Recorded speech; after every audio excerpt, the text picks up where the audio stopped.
I would like to borrow some lines beautifully quoted by Nelson Mandela. Global leadership is not just about bringing opportunities. It is about creating them by bringing diverse perspectives.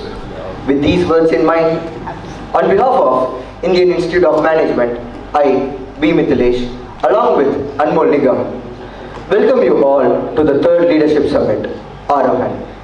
AAROHAN, an illuminating convergence of seasoned industry veterans and aspiring managers.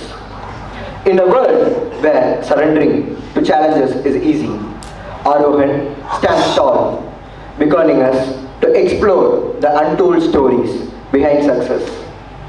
This Leadership Summit is not just a gathering, it is a dynamic platform where leaders reflect on their journeys, sharing invaluable insights that transcends trend, and dwell into the grit that fuels their ascent.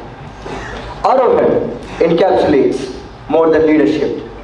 It encapsulates a philosophy where responsibilities are not merely shouldered but shared, and success is a collective endeavor.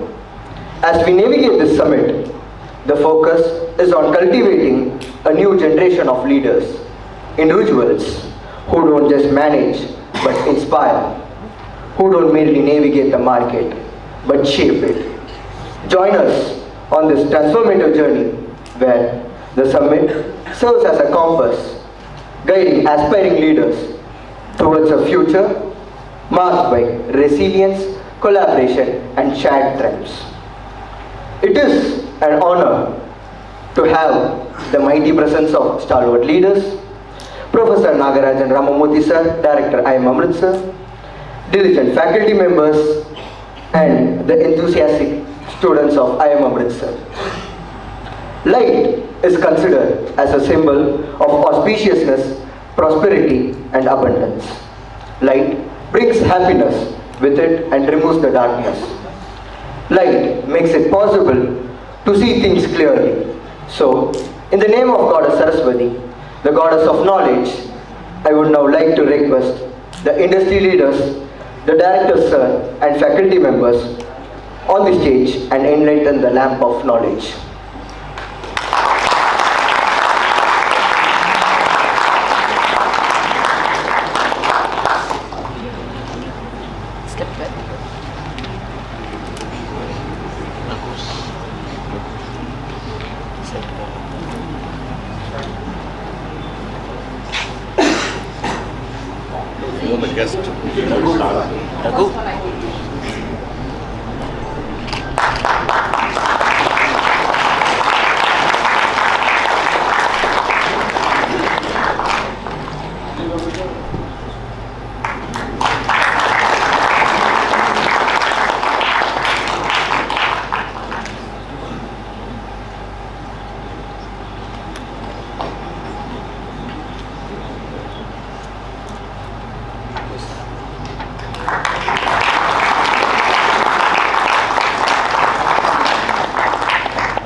Thank you, Saranna. Now, I'd request respected Dean Administration, Mr. Surendra Rao Kumera sir, to come up on the stage to address the audience.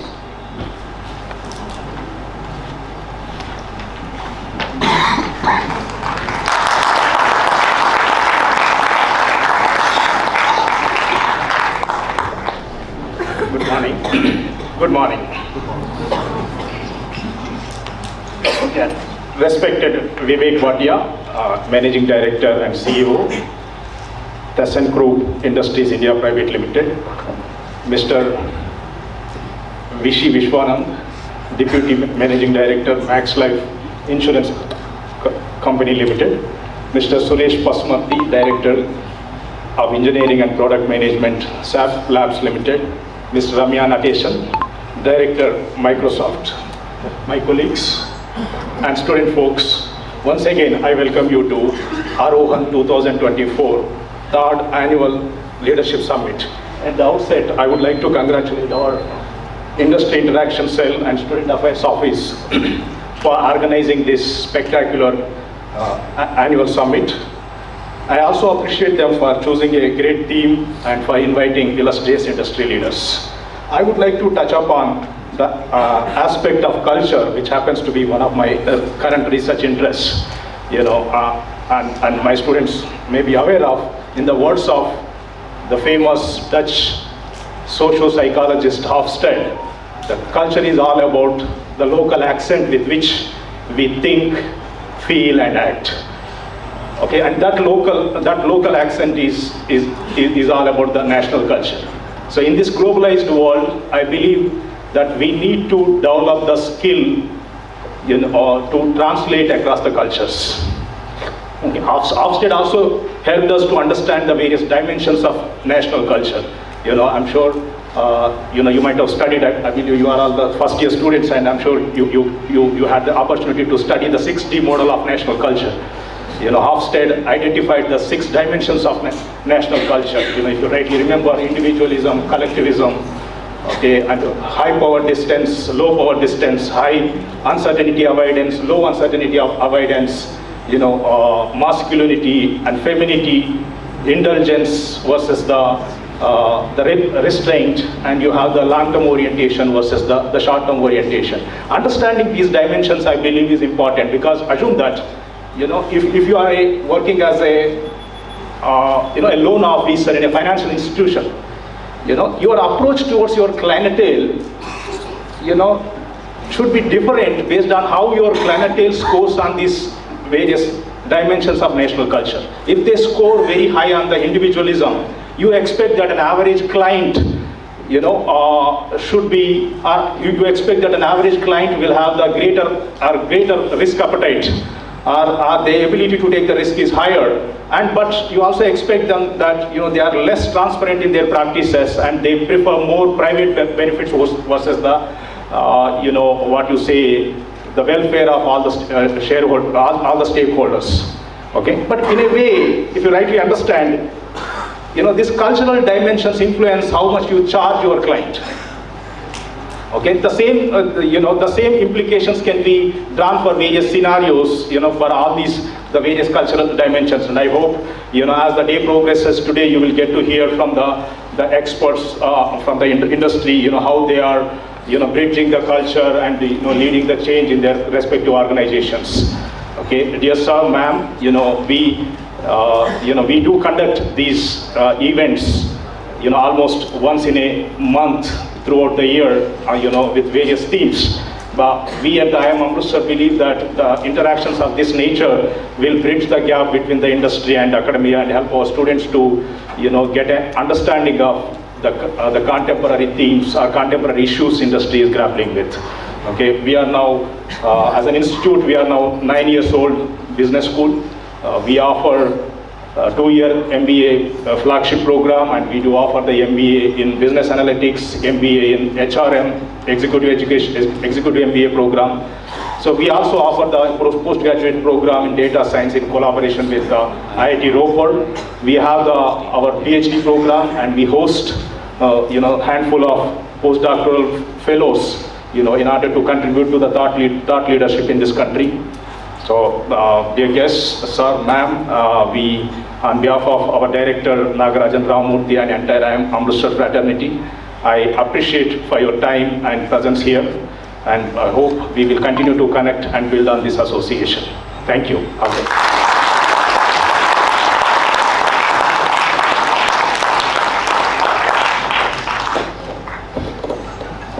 Thank you, sir, for putting your valuable words in front of the audience.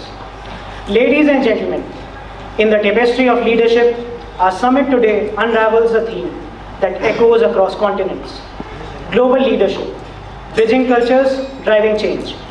The theme aims to explore the complexities of leading in a globalized world, highlighting the importance of cross-cultural understanding, diversity, and inclusive leadership to drive positive change and achieving organizational success across different cultures and geographies. It focuses on the skills, strategies, and mindset required for leaders to navigate cultural complexities, build inclusive teams, and lead effectively in a global context. It emphasizes the need for leaders to go beyond their own cultural perspectives and embrace a global mindset that embraces inclusivity, adaptability, and open-mindedness. So without any further ado, let me introduce the first speaker for today's event, Ms. Ramya Nattesan. Ms. Ramya Nattesan is a seasoned professional with over 25 years of leadership experience.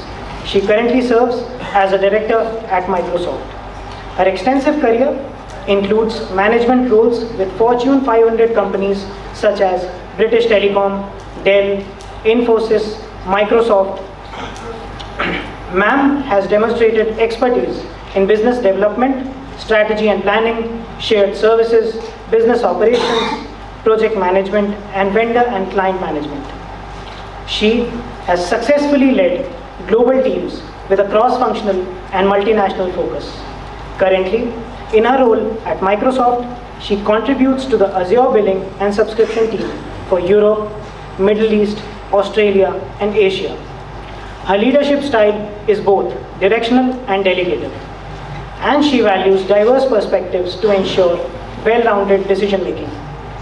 Committed to mentorship, she dedicates 20% of her time to coaching and building capabilities in the next generation, emphasizing the importance of dialogue and discussion.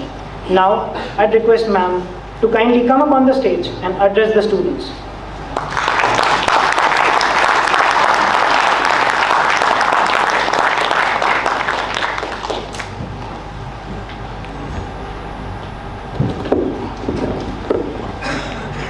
Thank you and good morning. First of all, I just want to say what a beautiful city you have. All of you are just, the city is so brilliant.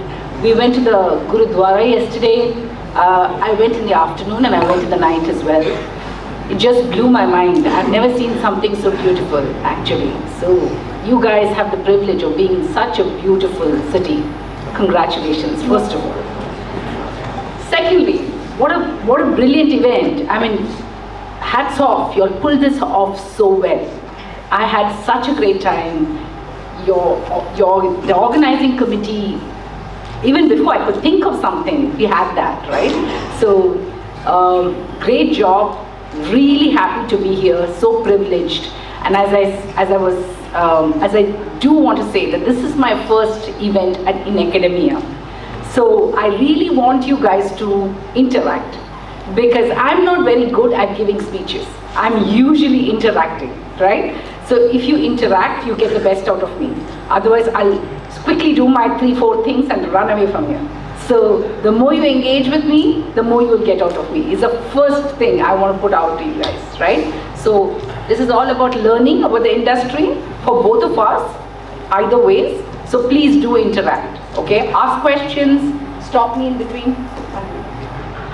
Stop questions. If you can't hear me, if you didn't understand something, don't be shy, just ask, okay? Great. So I have put a few slides together, which I think is coming up here. Is it coming up? Yeah. Okay, awesome. So I put a few slides together, and remember, the slides are not important because they are just something for you to I usually have them for people to just, have a point of view of where I'm coming from. But the conversations that we will have around these slides and these topics is what is really important, right? So I'll start with, how do we start working in a global, inclusive world, right? This topic is so relevant in today's world, because the world is completely global. I believe we are in a global village now. The world is a global village, and on a regular day, if you think of any of us at work, if you think of any of us, or I think of any of my people at work, on a regular day we interact with a whole lot of people across different geographies, different cultures, different ethnicities, different beliefs. And each of these people bring their own uniqueness to work. And it's not just work, it's who we are. It's how we live, it's how we work. So we bring our own uniqueness. And the COVID which came in 2020, where none of us were prepared, we dealt with it in a manner in which we didn't really know what to do. We just kind of worked on it on a day-to-day basis, right? It brought in a new complexity. It brought in the complexity of people realizing that we can all work without meeting each other. Or at least temporarily, we could all work without meeting each other. We could all work behind our computer screens.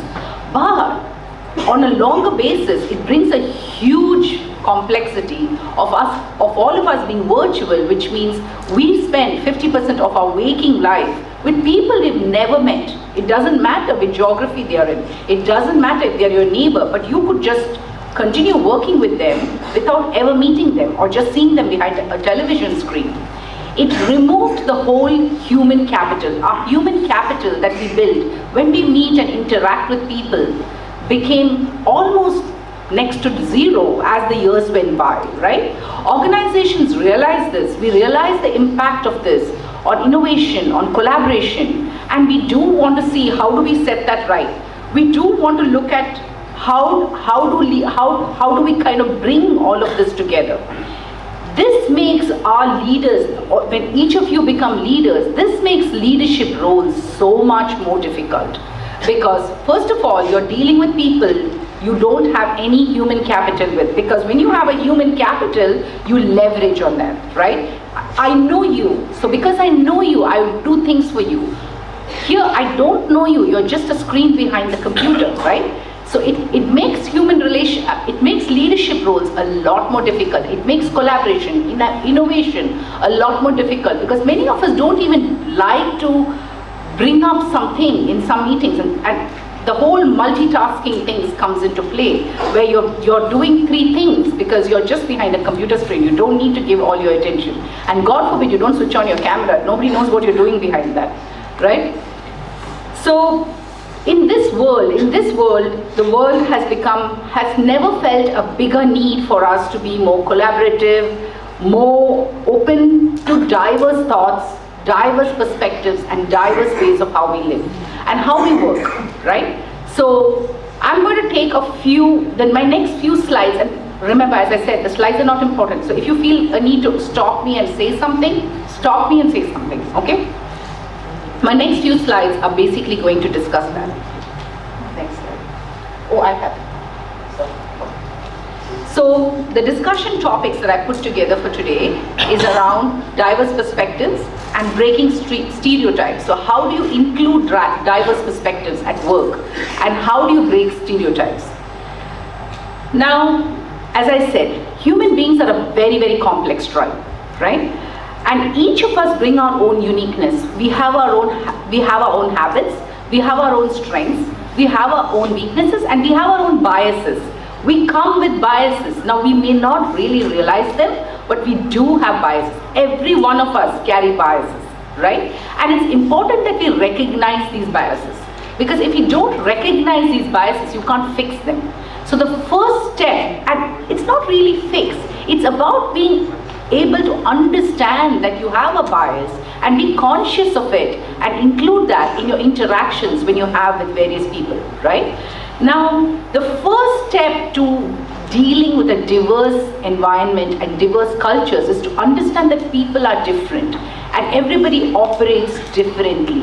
And we have our own biases to people we think are like us or are not like us. We have a particular preference to people we prefer to work with. We have a particular preference of people we like to live with.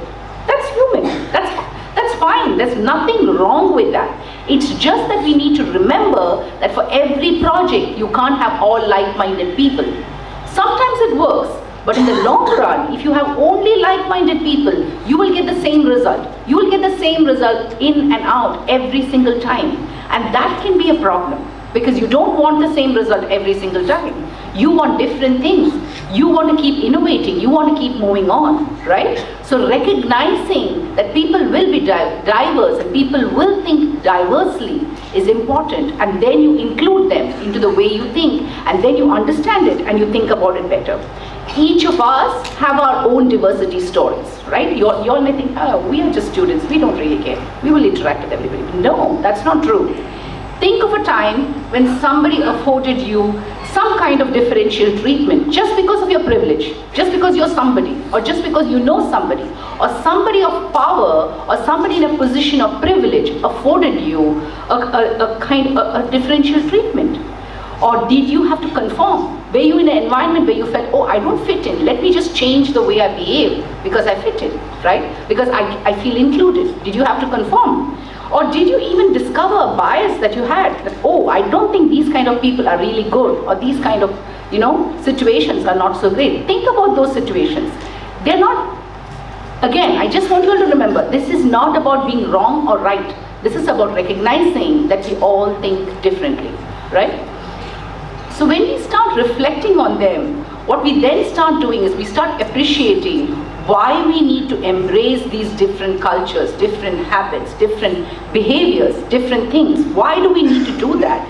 And why do we need to include all of them together? So I'll just tell you, just so that you're thinking, I don't normally have biases. Let me just give you an incident, right? Yesterday as I was flying in, so my normal habit when I fly in is that I sleep, because that's my time I get to sleep, right? Otherwise I tend to do everything but sleep. So on flight I say, okay, my phone doesn't work, that's fine, so switch it off and I go to sleep. But as I sat down, I had this very nice lady next to me, and she was all chatty and she wanted to have a conversation, which was okay, fine. So we started having a conversation. So she said, oh, you're going to Amritsar? Yeah, Amritsar, yeah. Flight's going to Amritsar, we're all going to Amritsar. So she's like, okay. So she says, how many days? I said, 1 day. She says, oh, 1 day. Why are you going for 1 day? I said, I'm going to IIM. Oh, okay. Student? No. Mother for a student? No. Okay, so what happens? I said, no, they have an annual meet, I'm just planning to meet them. She says, oh, nice. So what do you do? I said, I work. Where do you work? I work at Microsoft. Oh, okay. So what do you do? HR? Training? No. Learning? She didn't stop for a minute to ask me, what do you do? She just kept answering. And it's not that she was being mean or horrible to me, or she was just being, she was wrong in any way. But she thought if a woman in Microsoft was invited to talk to IIM students, what else could she be doing? She could probably be doing HR. Not that HR is bad or not that training is bad, but she never gave me a chance. She just kept guessing, right? Then she said, you from South? I said, yeah. She said, born and brought up in Bangalore. She said, oh, you're born and brought up in Bangalore. Strange, you don't have an accent. Strange, I don't have an accent, yeah? Now, see, she was just, and she was such a nice lady. I'm not saying she was, being difficult or anything. She was just so nice. But it's just that she had an impression, a thought, that, oh, if this is a person, then she must be like this. And we all do that. Consciously, unconsciously, we all do that in our day-to-day lives.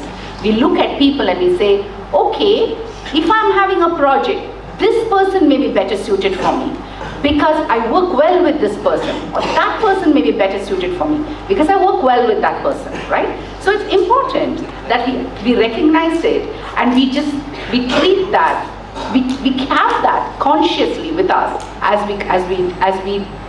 we do our work, because we bring better outcomes when we have a diverse team. Okay. Now, all of you may ask, well, why should we really have a diverse and inclusive team? Really? I mean, it's nice to hear, it's a great thing to say, it's the right thing to say in today's world, but why should we? Really? Should we? What am I going to gain from this whole thing? And sometimes you may be right. There may be some projects where you may be better successful to have like-minded people. There may be some things to do where you may find better success in just having somebody you work with, like somebody who knows you, who you're really comfortable with, who thinks like you. Maybe absolutely fine, absolutely perfect to be there.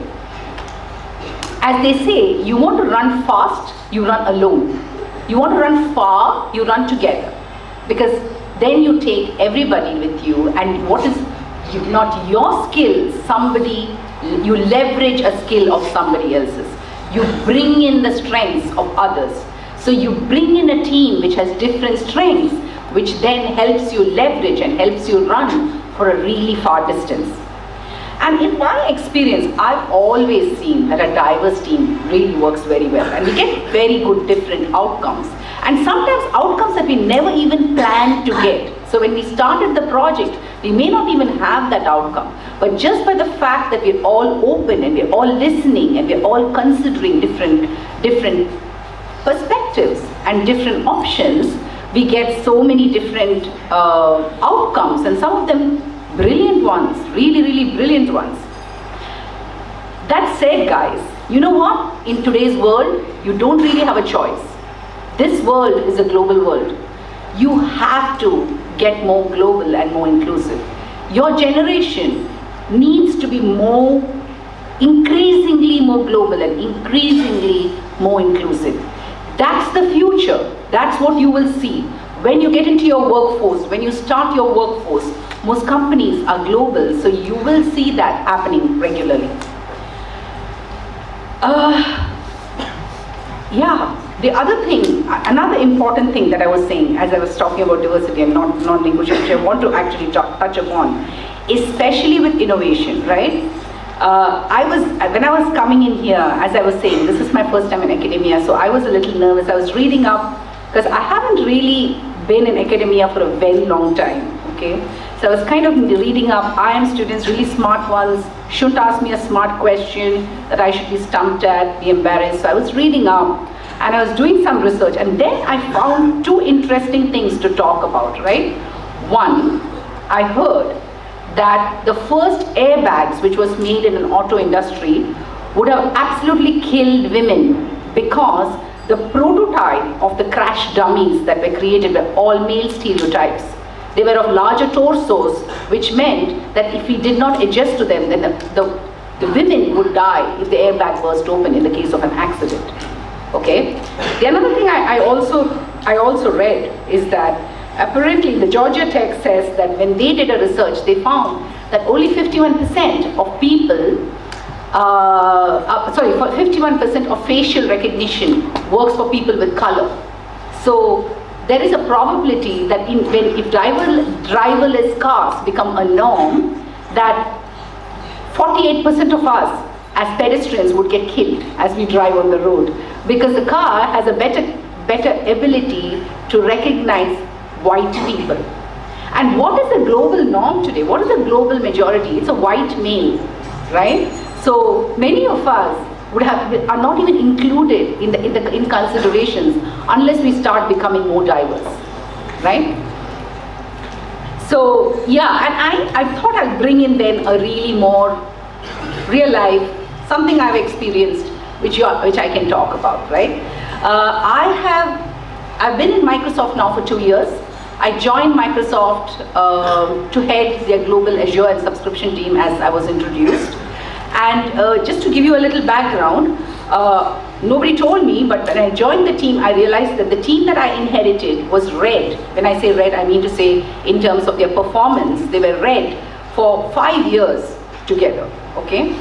And everybody, so since I was a new leader, I was brought in expected to bring my experience to turn around the business. I said, okay, let's sit down and talk. Let's see what's the problem here. What is the issue? And as we started talking to people, I was hearing different things. I was hearing things like, it's a very complex business, because Azure is our cloud platform, it's Microsoft's cloud platform, right? We have multiple services and multiple products that we offer on the back of that. But the Azure subscription and billing team is the only team which supports all these products. So our range is very vast and very diverse, which means that our engineers needs to be equipped on a whole lot of diaspora of things to respond to customer queries. And which they find kind of hard, because sometimes you're not the expert and you need to be collaborative with multiple different teams. So there is a lot of collaboration with multiple technology teams that you need to work with to come up with your solution. That's the first part. The second part is that, unfortunately, the leader who used to lead this team had a very long sickness, and because Microsoft, extremely humane company, I can't tell you, I have worked in multiple companies, I've not seen a company which is more employee focused than Microsoft. Extremely humane company. This leader was out of office for 2 years because she was dealing with a medical condition. So the team was working without a leader. So that everybody worked in their own cottage industry, meaning to say every unit behaved the way they thought was the best for their unit. Nobody looked at it as a whole business. Everybody looked at it as, okay, this is my unit. I will do this in my unit because this works well for me. I will do this in my unit. Nobody really spoke beyond that, right? So there was a lot of, let's work in our own places, and we think this is great. So all of this were some of the top 2-3 reasons that I could figure as to what happened. What we did, okay, and this is where I'm bringing my diversity story. We brought in a whole concept, and I say we, I had another counterpart of mine, my colleague in the Americas. So the way we divide is that I look after the rest of the world other than the Americas, and my colleague looks after the Americas. So what we did is we brought in a one team approach. We said we'll do a follow the sun model, which means to say you have to trust your colleague. When your shift is over, if you're working on an active case, you have to trust that your colleague will take that case and take it on with the best interest of the customer. So first of all, you bring in the global trust. You say, okay, why should I do everything? Let me include my people around me. And that give everybody a great work-life balance. Everybody knew that they could finish their shift and go home. They didn't have to call their customer in the middle of the night because their customer only woke up in the middle of the night. We said that if you're in your region, you will get a case in your region. So 90% of the time, the probability of you being able to reach your customer is high, okay? We then said, okay, let's look at what's not working. Why is this so complex? We broke it down. We built in collaborations with different technical teams, different finance teams, because we work a lot with finance, and we work a lot with the business operations teams. So we brought in those collaborations with those different teams. We also found, we said, okay, these are 3-4 projects that we want to work on. Analytics, innovation, business operations, how do we work on them? Who's interested? So everybody raised their hand in whichever project they were interested in. It didn't matter which region you are in. It didn't matter who's your colleague. We just brought in a team together who had the passion to do the same things. And that meant that nobody was duplicating effort. We didn't really need to re-engineer everything all over again. And we had people working across teams. Did we not have problems? Of course we had problems. Did we not have people not liking somebody's working style? Of course we did. But we all intentionally worked together to make it happen. And the outcomes, as I said, sometimes they're difficult, they're hard. It's not always easy, but it's the right thing to do. And it's always, I mean, if it's not working, you need to ask, okay, what's my alternative? Look at it and take it from there. So, of course, so we turned around the business in around 6 months. All of that was great. We got a lot of accolades, a lot of, everybody recognized us. It was a 5-year red business, turning it around in 6 months. It's not me. I'm telling you, it's really not me. It's not my colleague. It's all of us doing it together. And that's the only way we could have done it. And what we brought back, and the most important thing we brought there, is the pride in what we do. And that's what we all need to have, the pride in what we do. If you have pride in what you do, and if you believe that what you do is of consequence and is of importance, you'll find a way to fix it, and you'll find a way to get it right. Okay. I don't know how many of you realize that's a left-handed scissor. Okay? So, my daughter is a left-handed person, and she used to always say, "Ma, I can't cut anything." And my bias, I used to say, that's because you don't try. That's because it's so easy for you to come to me and say, it doesn't work, can you fix it? So till like 4-5 years back, I suggested, come on, Akanksha, you've grown up, this is not okay. You have to learn to do your own things. I just can't cut, till I figured out that there are left-handed scissors. We don't consider that people with left hands cannot cut with a right-handed scissor, okay? So, as I said, I lead a global team based out of 20 different countries, with different ideologies, different habits, different ethnicities, different cultures, different customs, and we bring them all together. A common goal, you have to have a common goal to achieve this. And our common goal is to deliver the best for our customers, okay?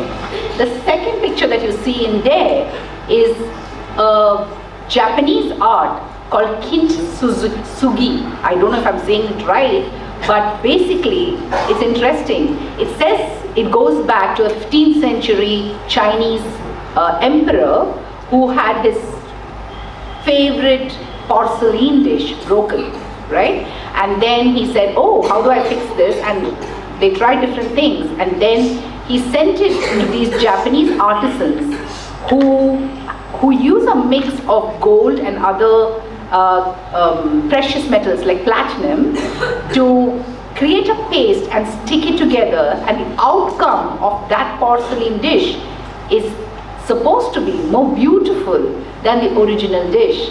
And guess what? It will be different every single time, because nobody is going to break a bowl the same way. Even if you want to, you can't, right? Even if you try, you can't.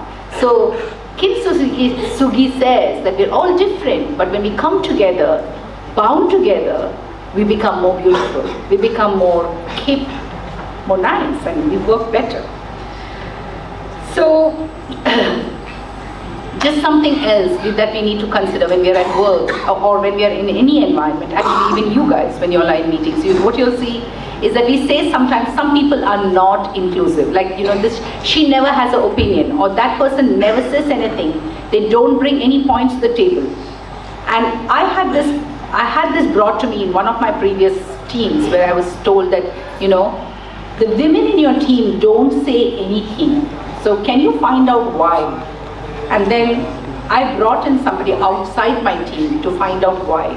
And guess what the women told me? They said, you know what? We tried to say many times.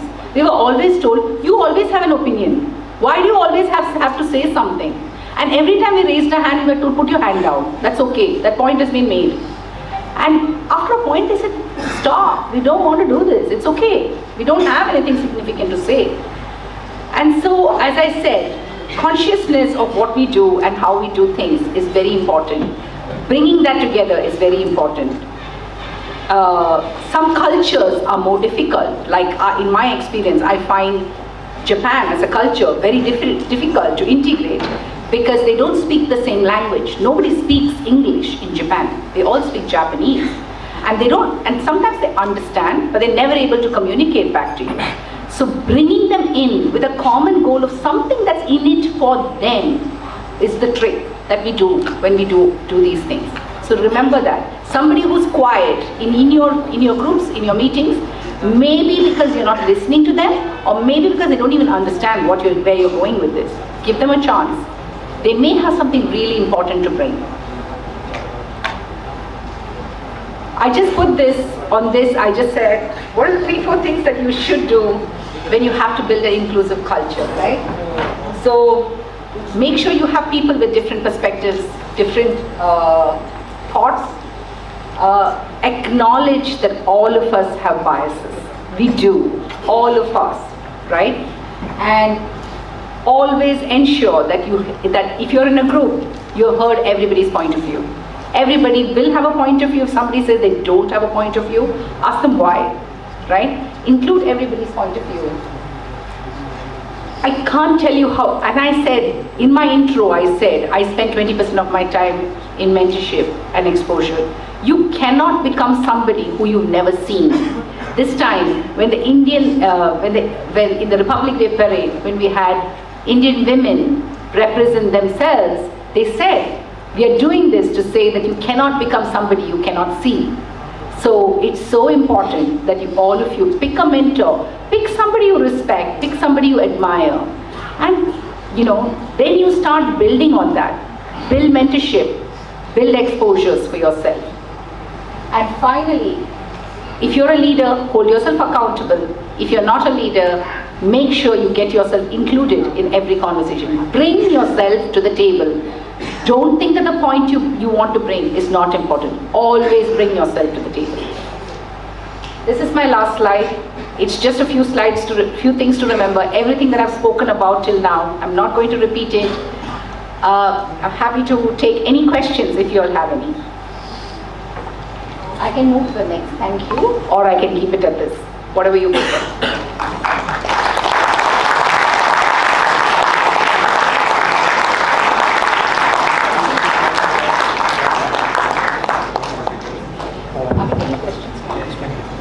Now the floor is open to questions.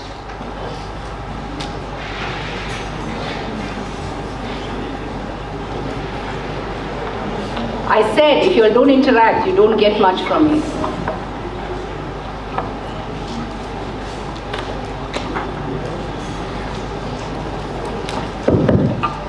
Hello, ma'am. Yeah, I can't see where you are, but yeah, hi. Ma'am, my question to you is, how do global leaders address the challenges of balancing local values with global priorities in their decision making?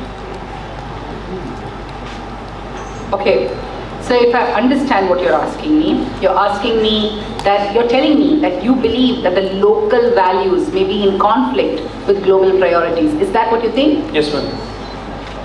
Can you give me an example? No, I'm not challenging you. I'm just trying to understand. Ma'am, there might be different values in different countries. Yes, absolutely. But the company as a global leader have certain values in themselves and their priorities set for them. So this could be a conflict, na?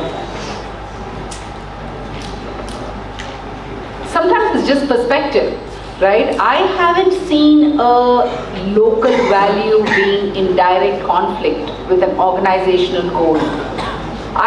So sometimes it might be just a person's perspective, which is why I was asking, did you have an example? Because I haven't seen, or if anybody has to add to his question, help your colleague out, don't make him look bad. Do you all have an example of where a local culture was in conflict? Or do you have any thoughts?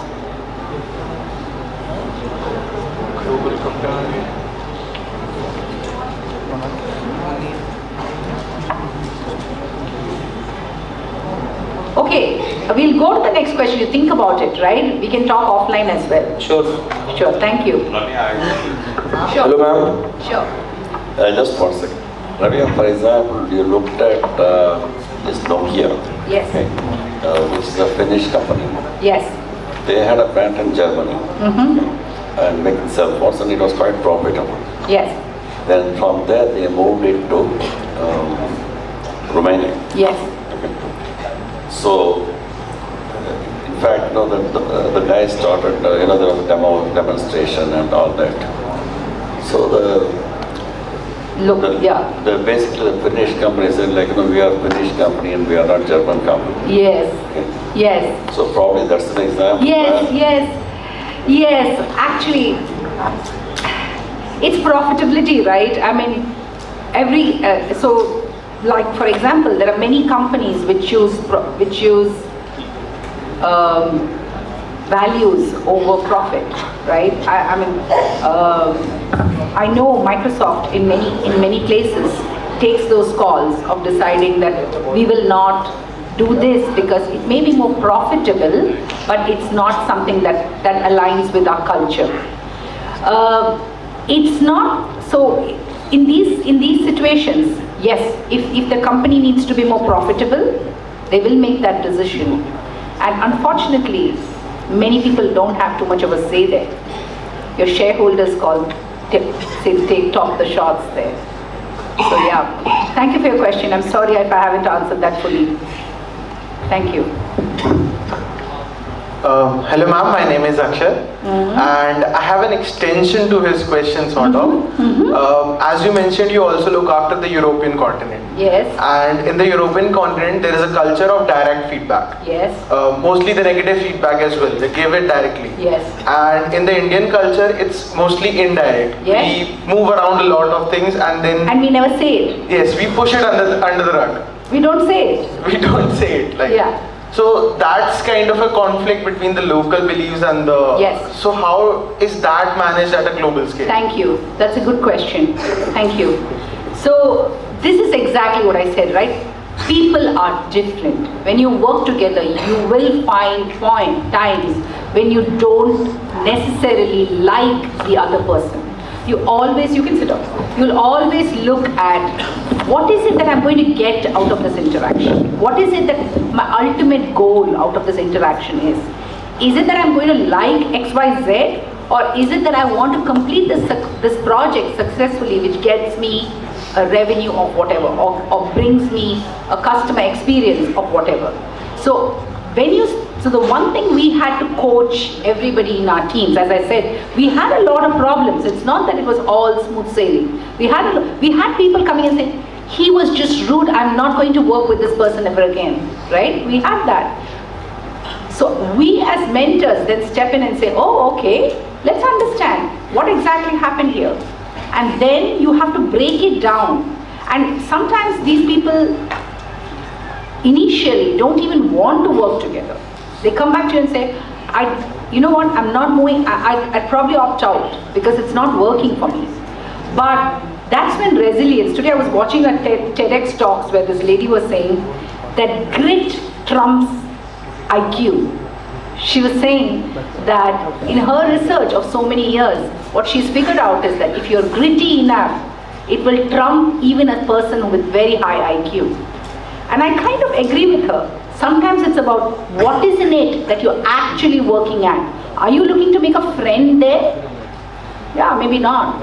Then just focus on what you want to get out of that. So it's easier, and I do agree it's sometimes easier said than done, but it's something that you have to inculcate, because as I said, the world is not giving you an option.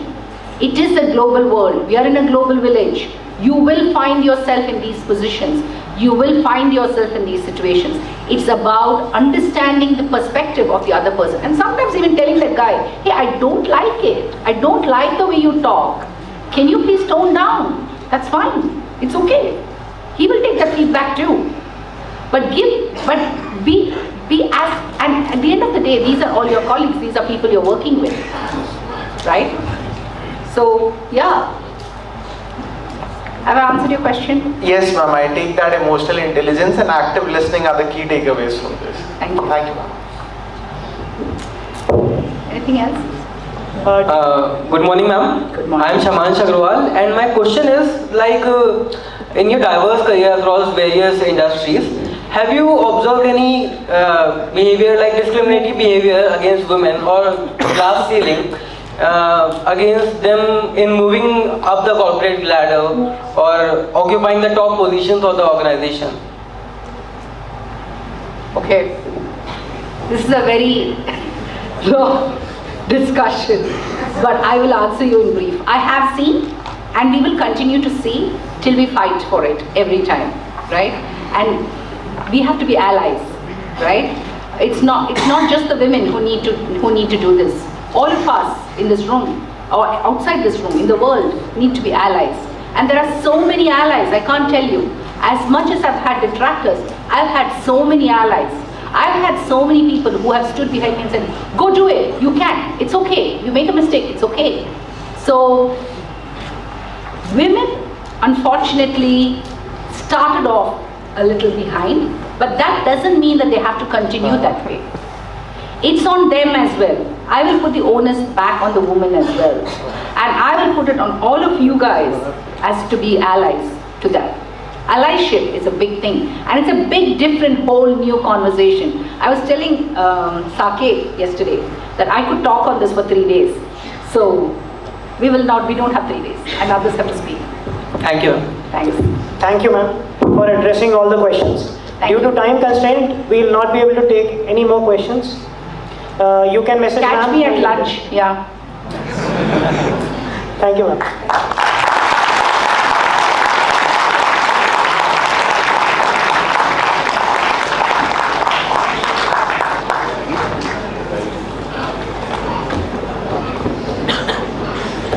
Before introducing our next speaker for the day, I would like to welcome Vishi Vishwanand sir.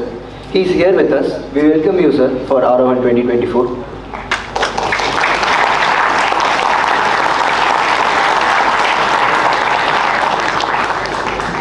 Now, introducing our next speaker for the day, Mr. Suresh Pasumarthi. Mr. Suresh Pasumarthi, the Director of Engineering and Product Management of SAP Labs, India.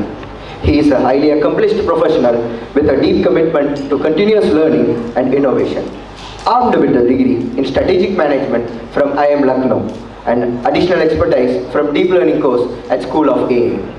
He is a thought leader in emerging technologies, particularly AI/ML. Sir has earned acclaim for his significant contributions, holding 12 patents in analytics and technology, with already 10 approved by US Patent and Trademark Office. Additionally, he has shared his expertise through publications at IEEE, solidifying his standing as a thought leader in the field.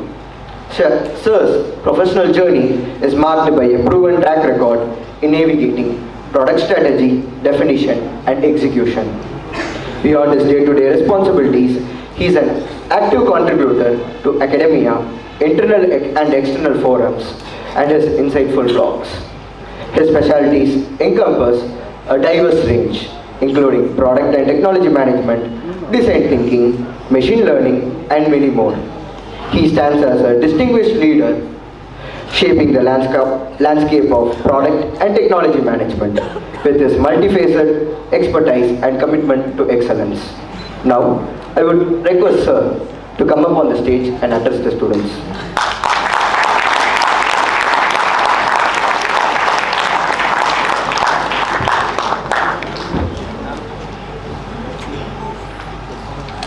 Good morning, friends.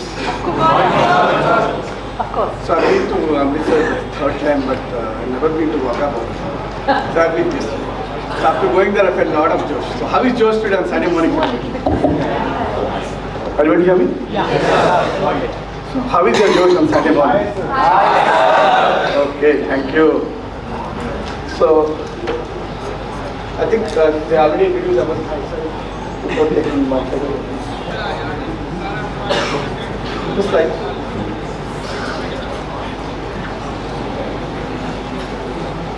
Okay, I'm just talking about what I was talking about diversity. I think Madam has already covered a lot. Okay, but I'll try to bring a little bit technology angle to it. Okay, so before I start, right, I think there was a question asked to Madam about European stuff, right? So I've been working with SAP almost now 20 years. So we have a cross-culture meeting once. Okay, so we Indians, right, use a lot of please. And something someone does, we say thanks, right?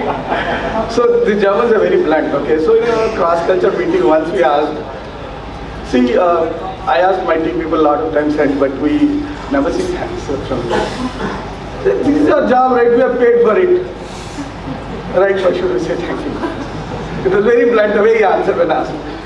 As Indian culture, right, we basically, even though you like it or may not like it, but you still say thank you, right? Yeah, this is one example. I think someone asked, right, the cross-culture stuff. So you have to get used to. See, as a product manager, I work with customers across the globe. I have the opportunity, okay, right from one of the toughest customers, Reliance in India, across the globe, 3M and name the company, BMW, everything I work with. Okay? Yeah. So just a brief about myself. So yesterday I had gone to even the Golden Temple. Thanks Saket for it. There's a picture about myself there. I just said that.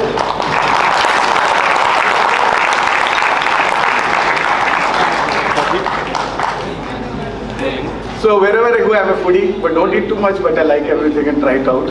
And thanks Saket yesterday for taking me to different places. Amritsar, right? Yeah. So I think Madam already covered diversity, right? So, okay. See, I have used generative AI to generate all these pictures. Okay. So can you tell me, the picture probably shows you what is a diversity. Yeah, can you tell me how do you define a diversity?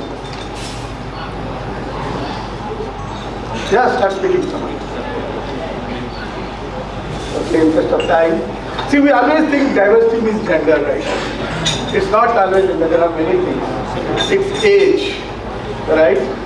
Different disability, right? Cross culture, different ethnicity, right? Language, right? So this is a diversity. Why you require a diversity now to the globalized world, right? So you sit here and build for the world. So you have to understand the world, right? So think locally and act globally, right? So that's the reason to see whenever, before I go and give you an example. So I've been working with my boss for quite some time. You used to this. I can't stand one place. That's okay. So I have been working with my boss for quite some time for the same team. So I had a lot of domain knowledge in the product that I was working. Right, that he was bringing people from other outside. Okay, some MBA folks and all, right? Nothing against you. Then I did my MBA, of course. So I asked my boss, "Boss, I've been working with you for quite some time. I didn't say that I didn't want the growth or something, right?" So in a product management, right, we, as I told you, we build products that we have to think locally, of course, keeping our regulation, governance and local rules and everything in mind. And we build in different countries, right? Right from Australia to US to Europe and everything. Okay. Well, guys, tell me if I am not audible. Okay. Okay. So he said, Suresh, I know you have a lot of domain expert, you are technology very passionate about these things. See, why I am bringing people from outside is that we have to think. I know I don't say that you don't think. I have to bring people from outside from MBAs who think from a marketing perspective or other than technology. Right? This is another example. See, when you should have a team, right? You should have a mixture of people who can think differently, right? And it's not always technology, it's not only a domain, right? You should also have people, some finance things. When you build products, how your business models are, how your billing should be, right? So that's what my boss was. So before I just tell you this, I just want to give some examples which I experienced in my career, right? So basically, the diverse team brings in new ideas, right? It acts as a pathway to something, unlock creativity, right? The way I think when I talk to someone, because you might have ideas, but when you interact with someone, right, it kind of improvises on that, and you see. Basically, I always feel observance is very important. The way I see, the way other person sees, and the way he kind of articulates and puts into things is quite different, right? That's the reason this diversity is very important and brings a lot of creativity. Especially during work from home, okay, I really miss it. But good part of this work from home is you have Microsoft Teams. Thanks for Microsoft for that. But there is a lot of recording that is available in case you miss it, or while you are working home, you are doing something else, you might have seen a lot of memes and jokes on Instagram and all, right? Yeah, and also see, diverse team brings a lot of decision making, right? And it stimulates your innovation. Of course, for organizations, it's always good. And being again a globalized world where you're building products across the globe, which you build here are being used by across different kind of diverse set of people across the country. It's very important you have a diversity, and diversity, that's the reason, is always, which of course I learned very hard. So again, now I'm trying to bring the technology concept here. Okay. See, what is AI? Can anyone define? Sorry? So what is it basically that is required for AI? Yeah. So if there is already a potential bias in the data, right? That's where your models or AI won't work, right? That is one of the biggest challenges. And what is AI is basically where does data come? This has been kind of what we do, they have been doing it, which have been digitized, and kind of the way the data which you use it is being used for your training, and that's where you see bias in all the AI models. Right? And also AI is sometimes difficult to capture the real interaction that human behavior, certain things AI is not that good at. And there is no transparency, right? You see ChatGPT from OpenAI. Sometimes I don't call it the OpenAI. They are closed AI. See, no one knows, there is no transparency why they are giving that. Whenever you are asking some question, right, are they answering? Do you know on what basis, right? Are they responsible? They have told, did they tell us from which data they have kind of used to train it? Okay?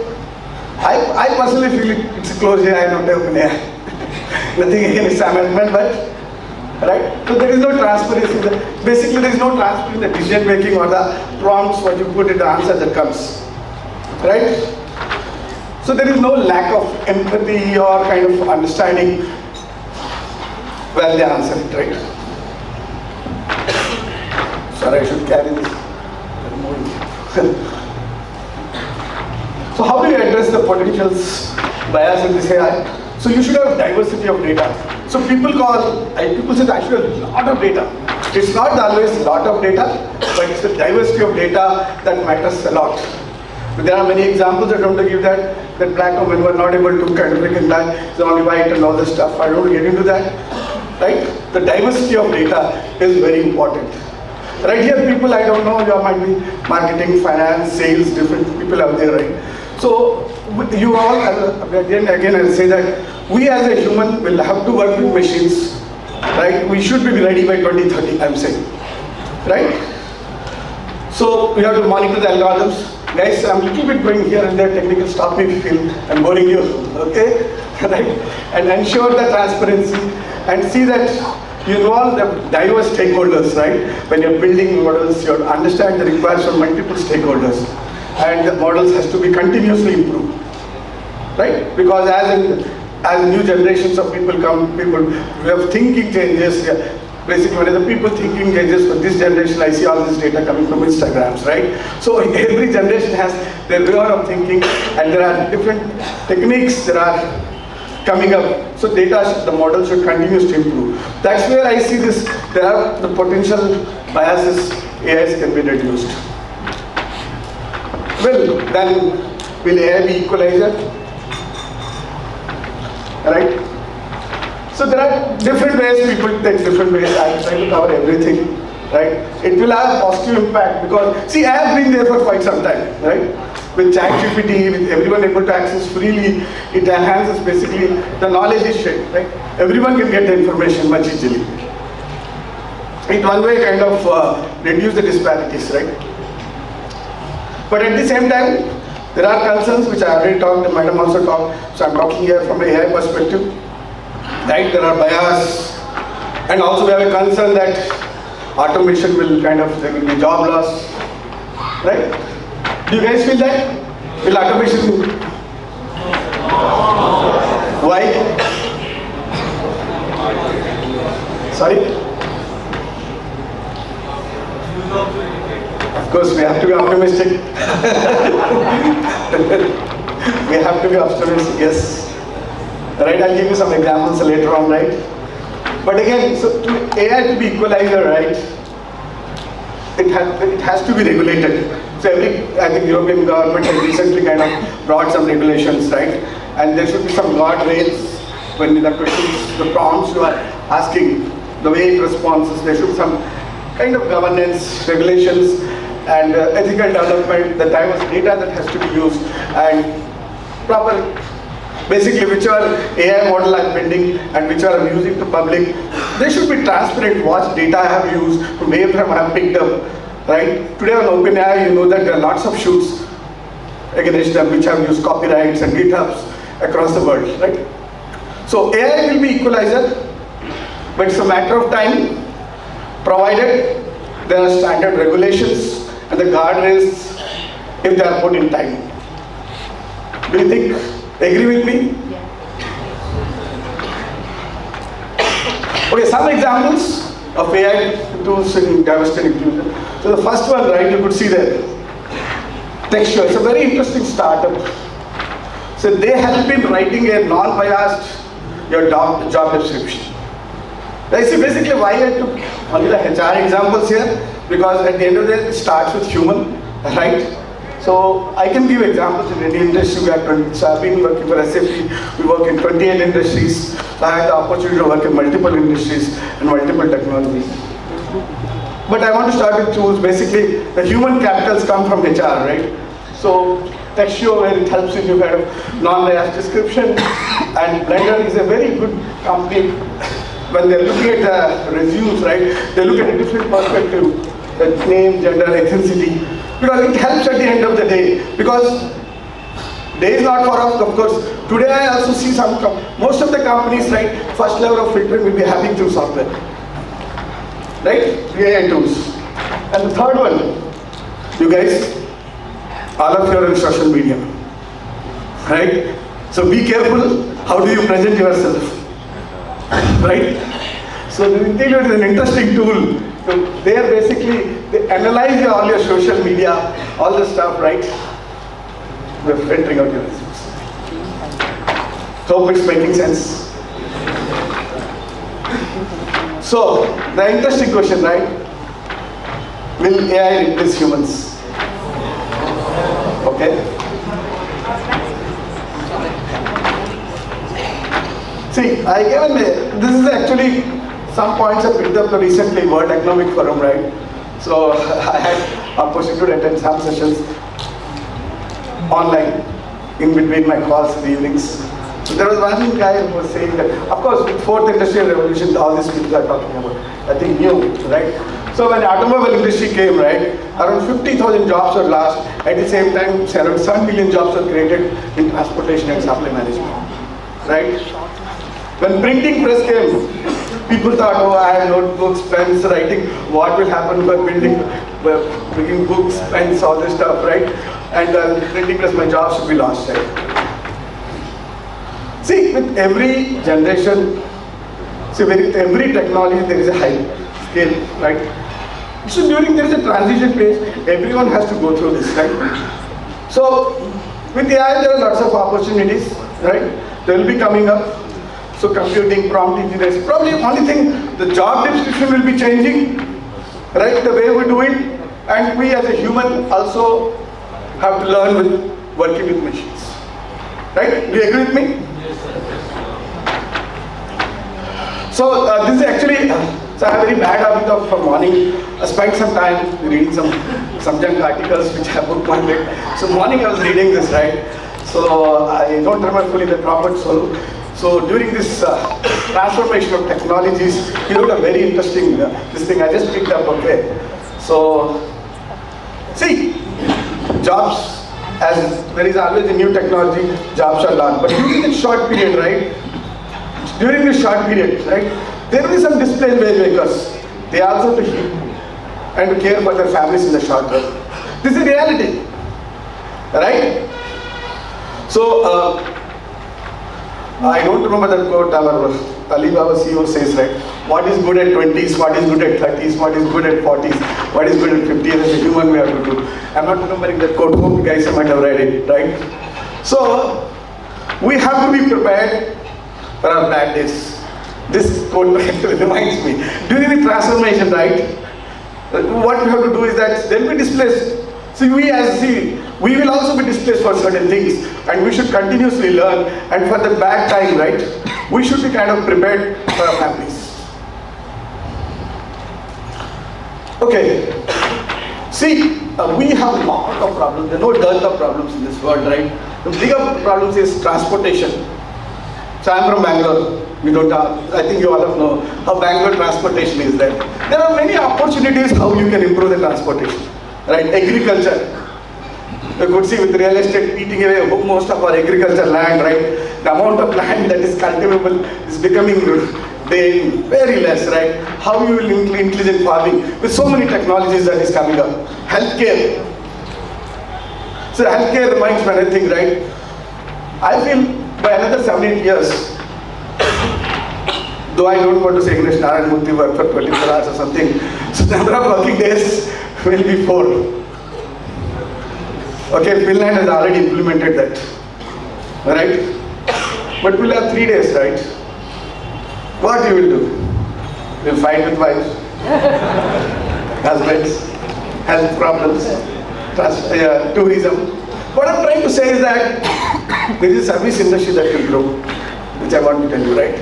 See, when something comes down, anything will come up, right? So there are, every problem you see, take it as an opportunity, right? So healthcare, I think 3 days, government window, you don't do anything, right? I'm sure you'll get some disease or something else, right? You unnecessarily think a lot of things. Were there psychologists before? We used to go, no, 3 days and 1 Friday or 1 Thursday get or Monday get, it will be long weekend for us, right? Right? So the main idea to tell this is that, yes, the way technology is growing, probably we might have 4 days. Right, already some countries implemented.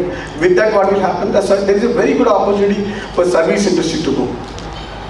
Right, sustainability. I don't have to tell. Whole world now talks about sustainability, right? Carbon footprint, gas, all those things, right? So what I mean to say is that there are no dearth of problems, and every generation comes with their own problem, right? My generation had a different problem, and your generation will have a different problem, and my son has a different problem. So, like every generation has a problems. Right? I mean to say, I don't say this. Why I say problem is, with every generation of problems, every problem I see is an opportunity. Agree with me? So, there are no dearth of problems. Don't worry, there are a lot of opportunities, lot of jobs. As long as there are problems, we have jobs, right? And many of you hope will be doing some startups, okay, eventually. So I request everyone to be keen observer. Right? The people, the way they behave in Amritsar, the way people behave in Bangalore.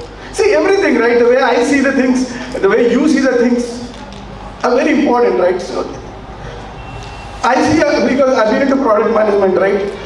So I was working on retail, right? So I think almost a decade back, I think when Big Bazaar used to come, right? So I think you might have observed that when they put Maggi, they'll put sauce next to each other. Right? And when you are in a queue, they'll put bubble gum, or if you're children, they'll put some ball or something, right? Right? So, and they have a lot of video analytics and all the stuff they're doing, right? See, why I was saying that it's an observance, right? And we are trying to kind of build some retail products, what we call in this, how you observe. We were doing some I'm not getting that word, some insight analytics within the shop store. So they capture the video, and also I think all of you know that when you buy from over and all, sir, can I have your phone number? Right? They do the analysis and all this stuff. So what I feel is that, guys, please observe the things as an industry where you are working. How do you transfer that knowledge, that observance, what you're doing into your industry? Right? Don't worry, there will be a lot of jobs. We have no dearth of jobs, as I said, no dearth of problems, so there will be a lot of jobs. Okay, it's a transformation period, right? So let me show you the Gartner hype cycle, right? So if you see the Gartner, every technology has its own peak, and if you see now generational AI, it's at its peak, right? So there will be kind of slowing down, stabilizing. Of course, in this process, some things may go off, some things will survive. Right? If generative AI also doesn't put proper guardrails and they remove all this, the hallucination word, which is the 2023, the word of the year, I think, hallucination word that had come out, right? So generative AI is not taken care probably. It will also go, right? With generative AI, there are a lot of things, right? Today it is very costly, everyone cannot build it. There are a lot of opportunity computation, the way software is built, right? The computation, hardware. Today, which is the #1 company in the world with NVIDIA, right? People are going for, see, people want to build models. I don't have the hardware, I don't have the GPUs, right? So our government, don't take Prime Minister's name here, don't be biased, but the thing is that we are trying to build into kind of a lot of semiconductor business, right? There is an opportunity. It all depends how you kind of use this, right? With the AI also, there are a lot of other things that comes around that, right? So I see generative AI is a transformation technology. It will have its effect. Hope all the biases and all these hallucinations, all these things, and government putting proper regulations, things will be kind of stabilized. Hope the second half of this year, people have been doing POCs from last year. I see probably some actions this year. And one thing I want to tell you, whichever domain you are, AI is must. It's not that I'm passionate about AI, this thing. See, it is going to touch our life, everything. Right? The day from morning you get up till you go to bed, right? Right? If I have to go to airport, I have to book my Uber, right? You want to buy something, I use my Google Map, right? Order food, you use Swiggy. Everything there is AI. Right? Mindfulness, I have seen mindfulness app. They are also using your AI. Yeah. So, this is not for AI, okay? So recently, there was another thing which I was watching, this UAE, this IT minister, okay? Very nicely put it. And can one of you read it instead of I speaking?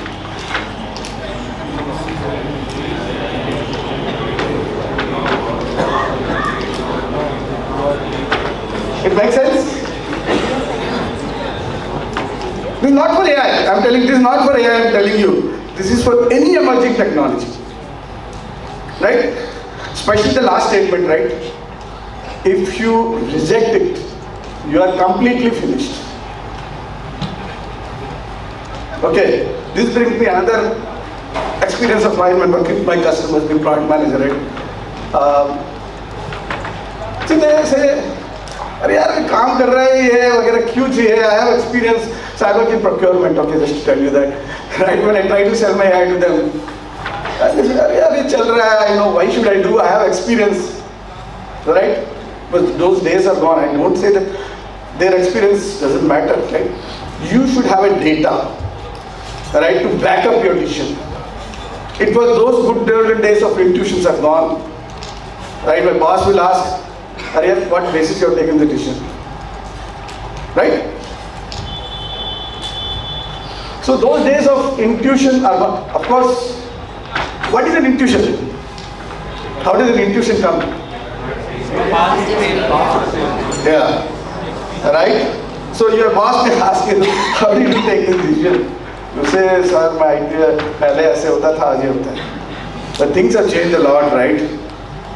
Things are not as before. There are wars, right? There are so many outlier things that are happening, right? Nowadays, you see our transportation, how supply chain is getting broken, right? You might have heard that, what is it, Houthi militants, see the supply chain, right? What will happen with that? So companies are expecting that US and Europe inflation will come down, things will come in good, right? If those things supply chain breaks, then it may take time for inflation to bring normalcy, right? So what I'm trying to say is that there are a lot of outliers. Intuition works to an extent. We have to use the data, okay? Thanks for OpenAI, and a lot of companies are building a lot of other large language models. So where you will be able to get much more real-time data, right? And especially sales and marketing, right? I'm telling you, there is a lot of things that you can generate with AI. Whom to approach. And you have to learn, I'm telling you. You don't have to know the technology in and out, but you have to learn, and you should not think that I am great, I know my experience is great, but you have to face the reality, and we all have to be prepared. So, 3 years back, people were saying that, okay, irrespective of whichever domain you are working, if you don't code, you are no more, right? I stopped coding almost 15 years back, but I'm coding now, thanks to ChatGPT, right? So basically, not only for ChatGPT, I'm telling you, basically with co-pilots, right, the statement does not hold good. Are you with me? Alright? So what is it I want to tell out of this is, continuously we have to learn. We have to unlearn and learn new things. Right? Change is constant. Not like my father when he used to get a job and he used to retire at 58 and get a pension. Right? Probably my generation, every 12 years, 15 years, I used to learn. But for you guys, I'm telling you, every 3 years. Okay? We have to continuously see, you don't think, sorry, I have nothing against you. I also tried CAT, I did not get it. I also wrote IIT, I did not get it. Okay? So, what I'm trying to say is that you may get your first job based on your academic or your college which you're studying. But if you stop learning, you're gone. And especially this generation where the technology, I'll tell you one of the reasons why also. In our time rate, basically there were minimum 20 to 12 years gap between any new technology comes. It used to be only in the academic and then come to the companies. And by the time it was kind of commoditized and normal human can use, it used to take 12 to 15 years. Right? You take ChatGPT OpenAI. Who came first, before academic or this companies? Right? So, what I'm trying to say is that continuously keep an eye on the emerging technologies, see what you are working, how is that you are going to leverage, and at the same time, remember that you have to sometimes unlearn certain things to learn new things. Okay? So, you can find me here. I do write some blogs at Medium and at some economic times, I have some articles there. Okay? So, I want to end with this. Thank you guys. So, I want to say the change is constant, continuously learn, and I will look things. Thank you. Hope I've given some message to you. Thank you so much, sir, for such an insightful session. I would now like to open the floor for questions.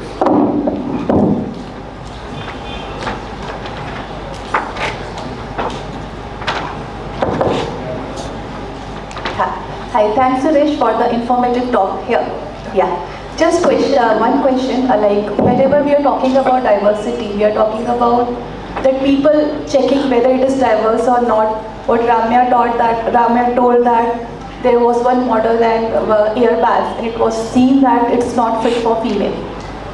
So my question is more in terms of model building. So when we teach or learn about model building, we have trained data and test data and we check the accuracy of the model on test data, how well it is aligning with test data.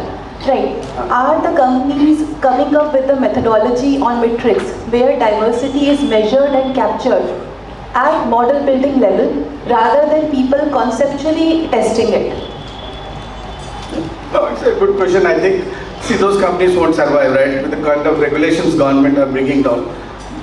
Those models, see, who is building model, right? Today, I don't take big companies like Microsoft, Google and all.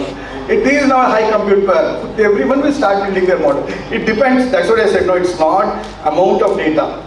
What is this data? You have to build. Data is available everywhere. See, every concept, I work for SAP. Enterprise data is 80% of the global companies work with SAP. We have enterprise data. But there are a lot of other data. I told you, no? The third example when people are filtering social media data, right? Lot of data. There is you go to, I don't remember the websites. Every government has kind of open source their data. You have to pull, when you're building a model, you have to diverse data. You have weather data, you have government data, you have all our taxes data, and of course this generation you have all your Instagram, every data, right? So when you're building, you have to see that you take diverse data. So there were initially models which were built, right, with some biased data. I agree with you, but those won't survive.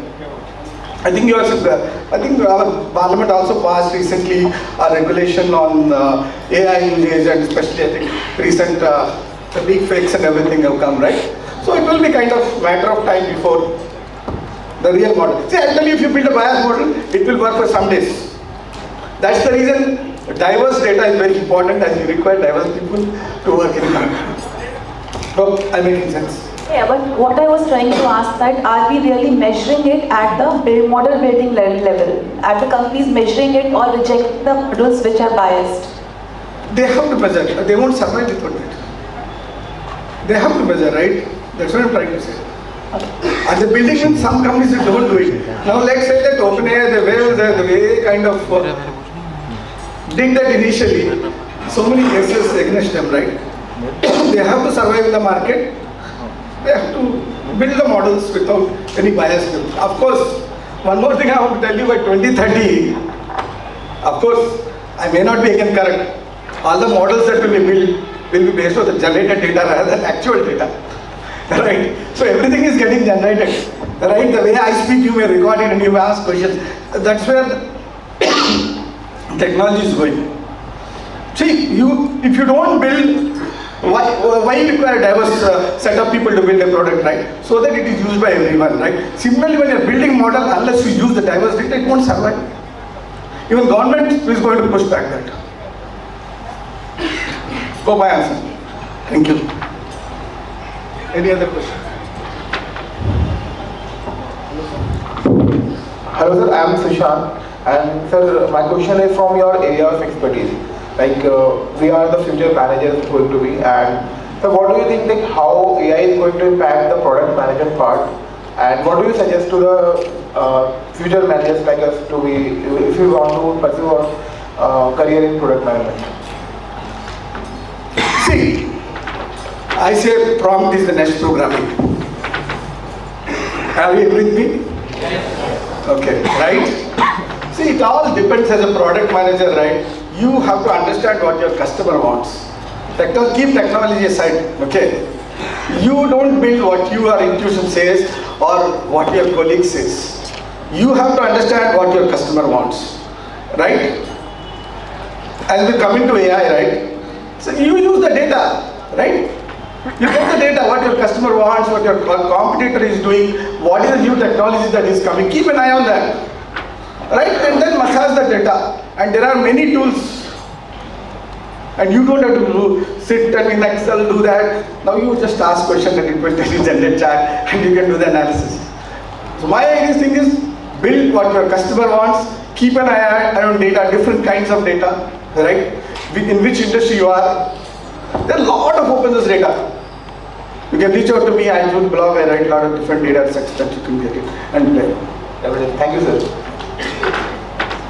Any other question? Due to time constraints, we aren't taking any more questions. We have shared Sir's LinkedIn profile. You can connect it to. Just Yes, sorry. we talked about the automation versus job loss or the ethics. I was having a conversation with the State Attorney General of Maryland about 6-7 years ago over dinner about this automated self-driving vehicles. So the issue at that time, I don't know if they've solved it now, is whether the self-driving cars can replicate the human judgment. Basically, like the driving license manual says these are the things you do in certain situations. I think mostly self-driving cars are also incorporate that. Let's say that you are driving and then you have like 3-4 cars here and then like some 15 children on the right side and your car brakes by. Whether the AI can the self-automated cars can make the judgment whether to go and hit the 10 the vehicles or run over the 10 children, right? So that's what it actually, I still believe that AI can still make our life a little bit easier, but I don't think it can completely substitute our judgment. I am 100% with you, right? That's the reason I said co-pilot, not autopilot. See, that's why I'm saying it is going to improve your productivity. In the same lines, what Sar asked, right? I wrote an interesting blog, you guys have to look, right? On this car accidents and all this stuff. Who is responsible? Who is going to pay the insurance? Whether the car bill or the cloud company who is maintaining my AI data or the driver who is sitting, right? I don't want to kind of open it up, just go and have a read at my blog. So who is responsible? I have this question, right? Autonomous car, मैं गाड़ी चला रहा हूँ. The guy who has given me the car, whether the AI that generated the algorithm has a biased sound. Like a madam said color, but since the white skin only I recognize black skin is jacket usko laga. No, I'm just saying, right? See, who will give me the insurance? See, I'm telling you, the thing is that there are things that has to evolve, right?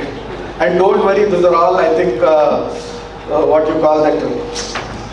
वो चिराग रहता था ना, if I have magic stone, पूछने से मैं जो पूछूंगा, he will give me that, right? Genie in the machine, okay, right? Actually, this all looks good, fancy, but especially I think when our transport minister said, in India roads will never get a car. Don't worry about that. Okay, especially in Amritsar, after driving with Saket yesterday in the two-wheeler, I could see that. See, yeah, I never thought about what you mentioned about the insurance. Most insurance companies rate the experience of the driver. So if I have a car which is a self-driving car, and then are they going to rate? If the car crashes because of some bug in the programming, are they going to penalize me, or can I go to the court and then say, like, I was never driving the car? So it is unfair for the insurance company to raise my insurance because of the accident, because I was not behind the wheel. Yeah, that's what I think. See, this is where I feel, right? See, do you see any opportunity what I'm saying here? See, government has to be lot of regulations, right? जब होगा accident, कौन देगा? In the AI team, or when you're buying the car, you will have a declaration, AI algorithm, right? Whether I bought with Google storage, किसी ने fraud किया तो Google का data पे करे. See, there are many things, right? So there are a lot of opportunities.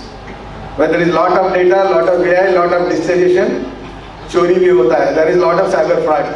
So what I'm trying to say is that lots of opportunities for you. But only thing what I say is change is constant. Keep an eye on the technology, continuously learn and unlearn things, right? Hope I gave you some message to you and it was helpful to you. Thank you guys. You can meet over the next video.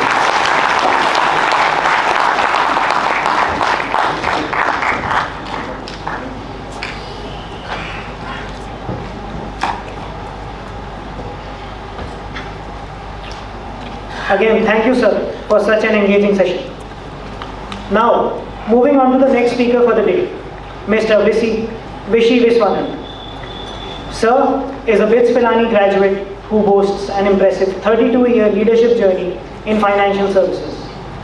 After a 9-year stint in a foreign bank, he joined Max Life Insurance as a founding team member 23 years ago, ultimately ascending to the role of Deputy Managing Director and whole-time Director on the board for India's 4th largest private life insurance company.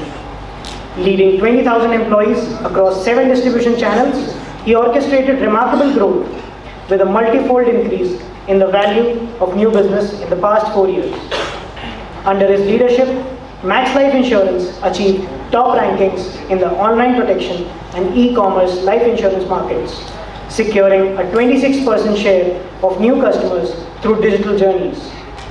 As a founder, he spearheaded the startup of the company's agency and bank assurance models and successfully scaled the e-commerce channel. With diverse roles over 2 decades, including in sales, product development, customer retention, and digital technology management, he garnered the highest individual recognitions within the company, including the Chairman's Award and the Founders Award. His interests outside work include tennis, golf, yoga, oil painting, and scuba diving. His legacy at Max Life Insurance reflects a commitment to excellence and innovation in the insurance industry. Now, I'd request Sir to kindly come up on the stage and address the students.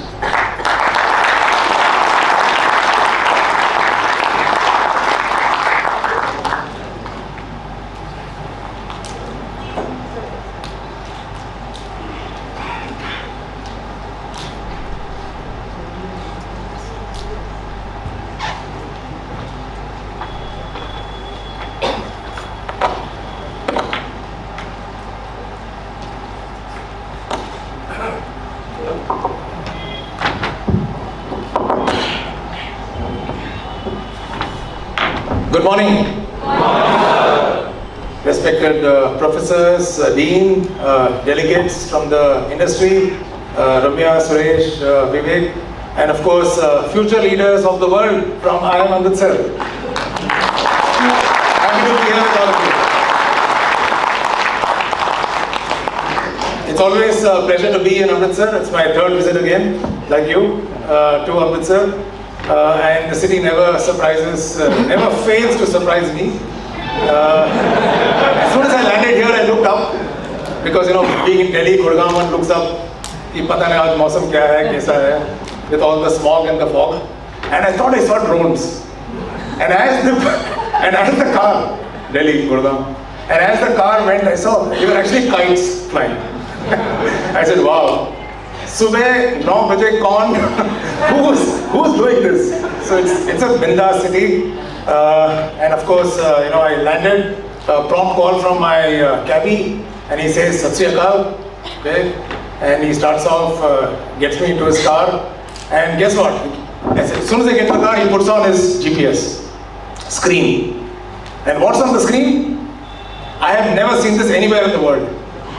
His high resolution selfie image on the screen. He's so self-centered. He has so much positive visualization. He doesn't need a GPS to guide him. So anyway, meaning no disrespect to the delegates before me or after me, I'm not using a PowerPoint. I'm not using the podium. I heard that those who need or to use PowerPoint, no disrespect to Microsoft.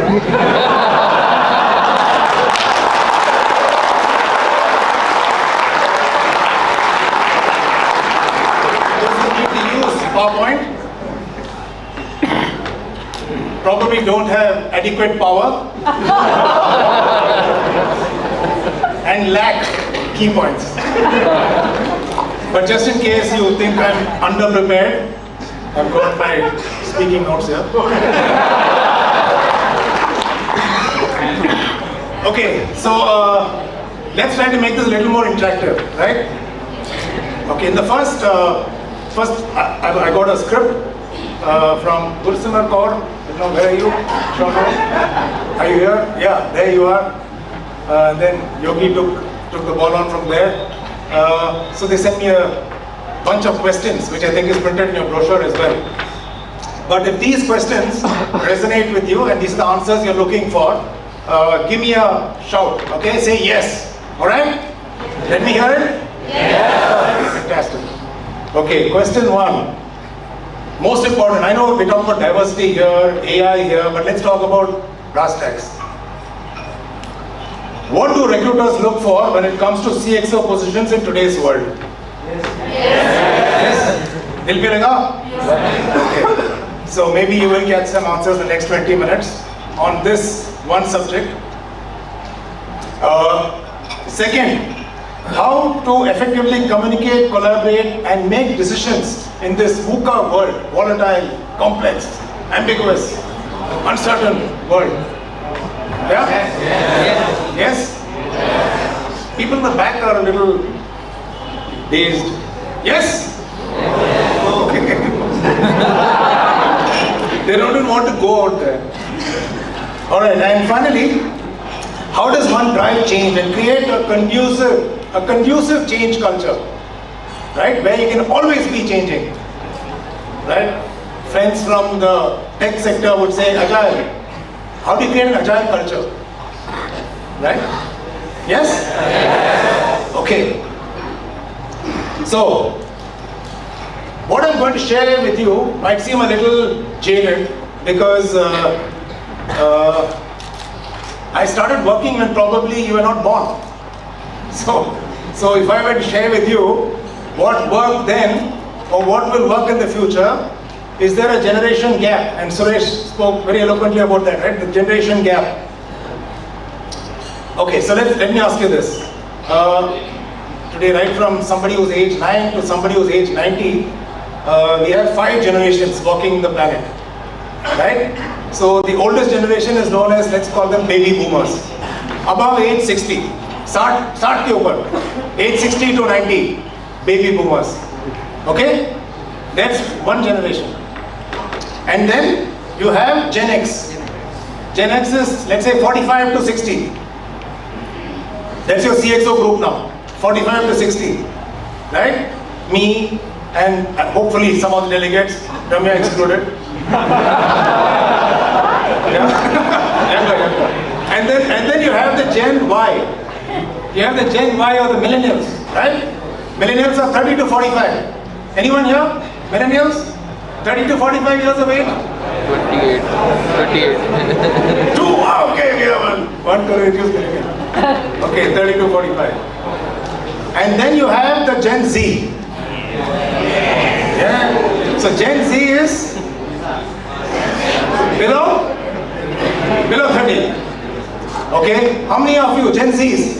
Below 30 तो बहुत सारे ही हो गए. And who's coming after Gen Z? Gen Alpha. Right? 12 plus. Anyone here? No? Maybe your younger brothers, nephews, nieces at home? Okay. So the reason I shared this, so you have these 5 generations. Okay? Repeat. What are those?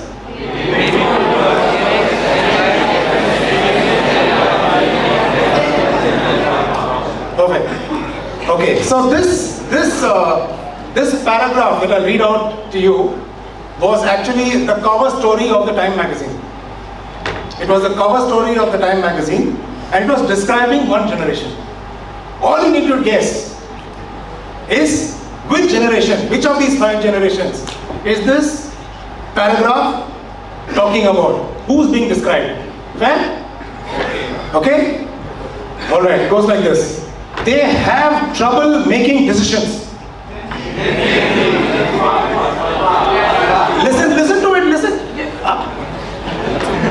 Multiple choice question है, A, B, C, D answers. You'd like to know the full question, right? Buzzer round नहीं है. You know the full question because you know your answer might change. Okay, so they have trouble making decisions. They would rather hike in the Himalayas than climb a corporate ladder. They have few heroes, no anthems, no style to call of their own. They possess only a hazy sense of their own identity, but a monumental preoccupation with all the problems the preceding generation will leave for them to fix. They postpone marriage because they dread divorce. So who are we talking about? Now listen to the last line. They crave entertainment, but their attention span is as short as one zap of a TV dial. Do you know what's a TV dial? Do you know what's a TV first? Good. Yeah, have you seen a TV dial? Yes, sir. You have? Yes. Okay, I haven't. This is the 20-something generation. Friends, this was actually described. This was a cover story 30 years ago of the Time magazine. It was the baby boomers in a survey, large pan North American survey, describing us. Not you. Describing Gen X 30 years ago. So, what is it telling us?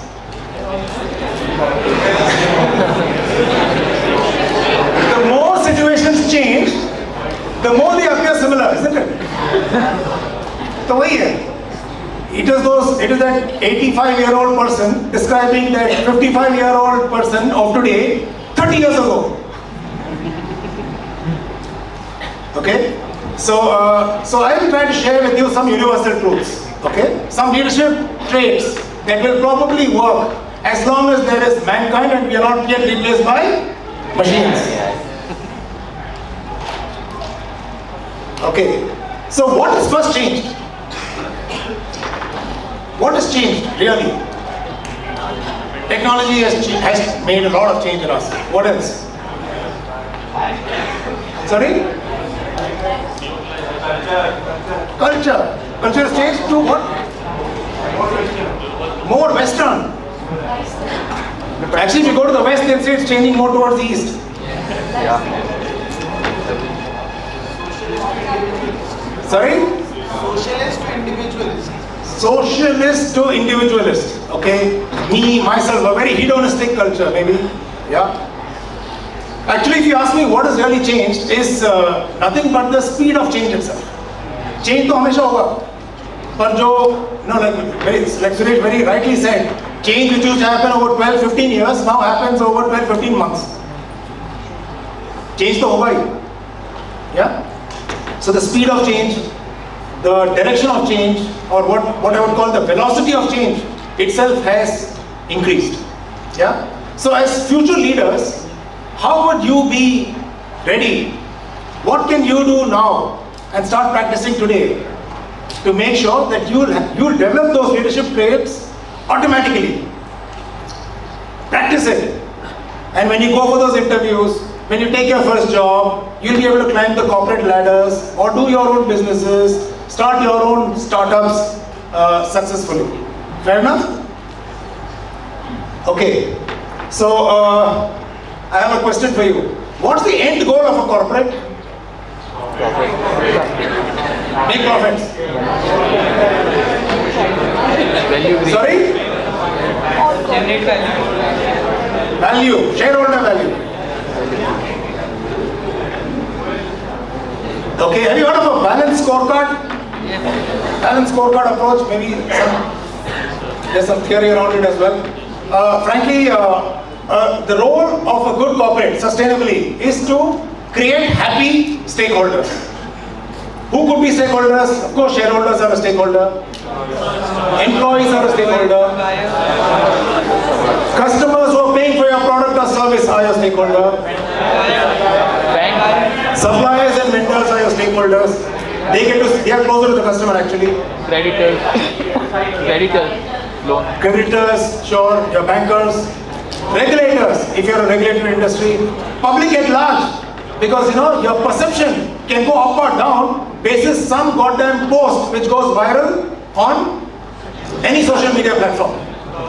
Right? And now there is not a single corporate who does not have an online reputation management team. So the public at large also matter. So these are the stakeholders. So happy stakeholders means company has achieved its objective. Now if I ask you another question,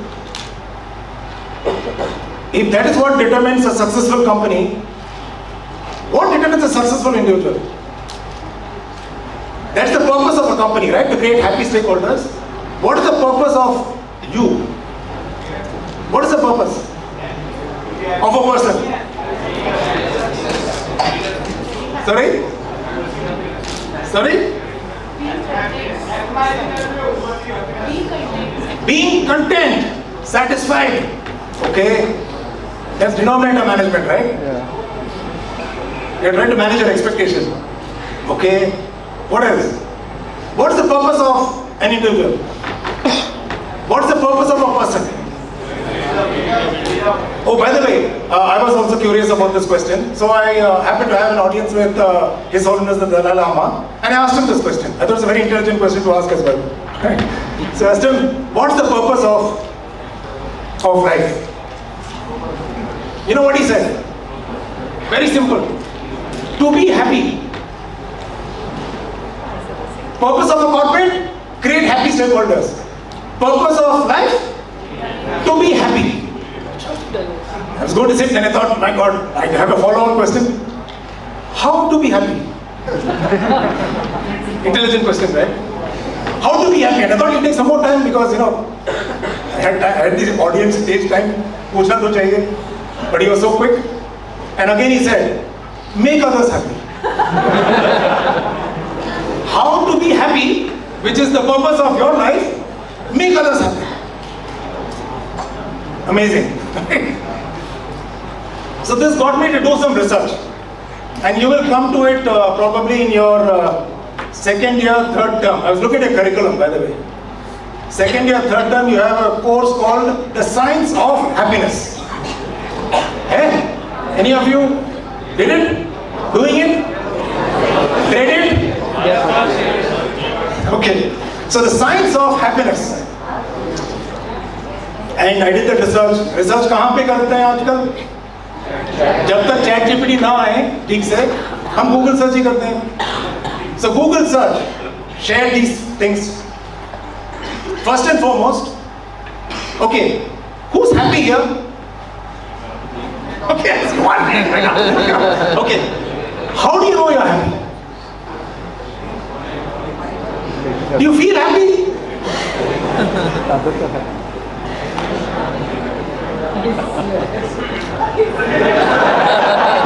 Right, nahi chal raha hai, but he's still happy. Yes, sir. You feel you're happy? Yes. Where did this feeling come from? Outside or inside?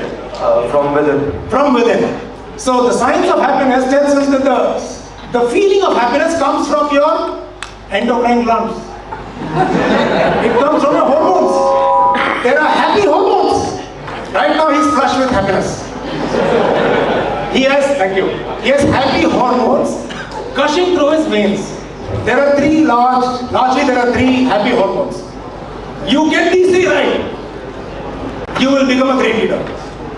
Because you will ensure that not only are you happy, but the teams around you will be happy. And happy teams will produce success. Success will produce a great company and great outcomes. Fair enough? So three things to do. First and foremost, you have to lead within, lead yourself. So some traits that are very important these days, and all the management gurus nowadays, I think after the pandemic, have started talking more and more about it. Last 3 years. Energy. You need to be energetic. Shakal se energy dikhni chahiye. Otherwise, you will not be able to rise up to the top. Okay? So how do you build this energy from within? You need to pump up adrenaline and another very interesting hormone called dopamine. Happiness hormone number 1. Both are produced by the same gland right above the kidneys. You heard of this feeling called gut feeling? This is a question which many people ask you when you're changing jobs. By the way, I'm in the middle of changing jobs right now. So when you're changing jobs, people ask you, how do you feel, Mishi? You know, and it's a gut feeling. Because these glands are the adrenal glands, they sit above your kidneys. And they produce adrenaline and dopamine. So, high energy. How do you ensure that energy is high? Whatever you start to do, for 20 minutes, make sure you sweat every day. Okay? Doing a physical activity. Sweat, not while studying, underprepared for tomorrow's comprehensive exam, but when out in the field. Okay, so choose a sport, go to the gym, run, walk, but do that 20 minutes. That is essential because otherwise this energy दिखेगा नहीं बाकी लोगों को और आपके अंदर भी नहीं रहेगा. Second, and Suresh spoke about that as well, this attention to detail. He was talking about him being a coder many years back and now getting back to it. This trend has begun, folks, right after the pandemic. Strategic leadership has transitioned to very operational, hands-on leadership, thanks to consumer trends and thanks to technology. You need to know your business, you need to know the team members' jobs as well as they do, and you should be able to step in their shoes. Only then will you gain their respect. Okay? So an obsessive attention to detail is required. Also, a super high quality addiction is required to make sure that nothing goes wrong. Anything that comes to you, make sure that is taken care of and that is set right. Only some things will come to you, but when they come to you, make sure it's set right. It gives a loud and clear message down to the team. Now to be able to do all of this, you need to be a master of time. So start practicing time management skills yourself. Become a slave of your calendar. Yeah? And start to build this habit of being a leader from within. You have to lead yourself first before you start or earn the right to lead others. Fair enough? And when you do this, work itself becomes joy. And work itself becomes dope. And that's why, because of the dopamine rush, which will come into you. Right? So that's number 1. Number 2 is, as you grow up the corporate ladder, you'll start to lead teams. Many a time, you'll be leading teams who don't report to you. So how do you influence without authority? Techniques that work in the real life are servant leadership. humility. Humility comes at a premium these days. So be humble. Even if you know it, you don't have to show it. Listen brilliantly. Develop that skill of listening without interrupting or judging. And again, a line which the Dalai Lama shared was, he said, be generous. When he asked why, he says, be selfish, be generous. The more you give, the more you'll get. And that works with these cross-functional teams a lot. Give selflessly, be generous, and you will make sure, they will make sure that they got your back. And finally, be the most honest person in the room. This line I picked up from Robin Sharma in a session just last month. A very interesting one. Will you be the most honest person in the room?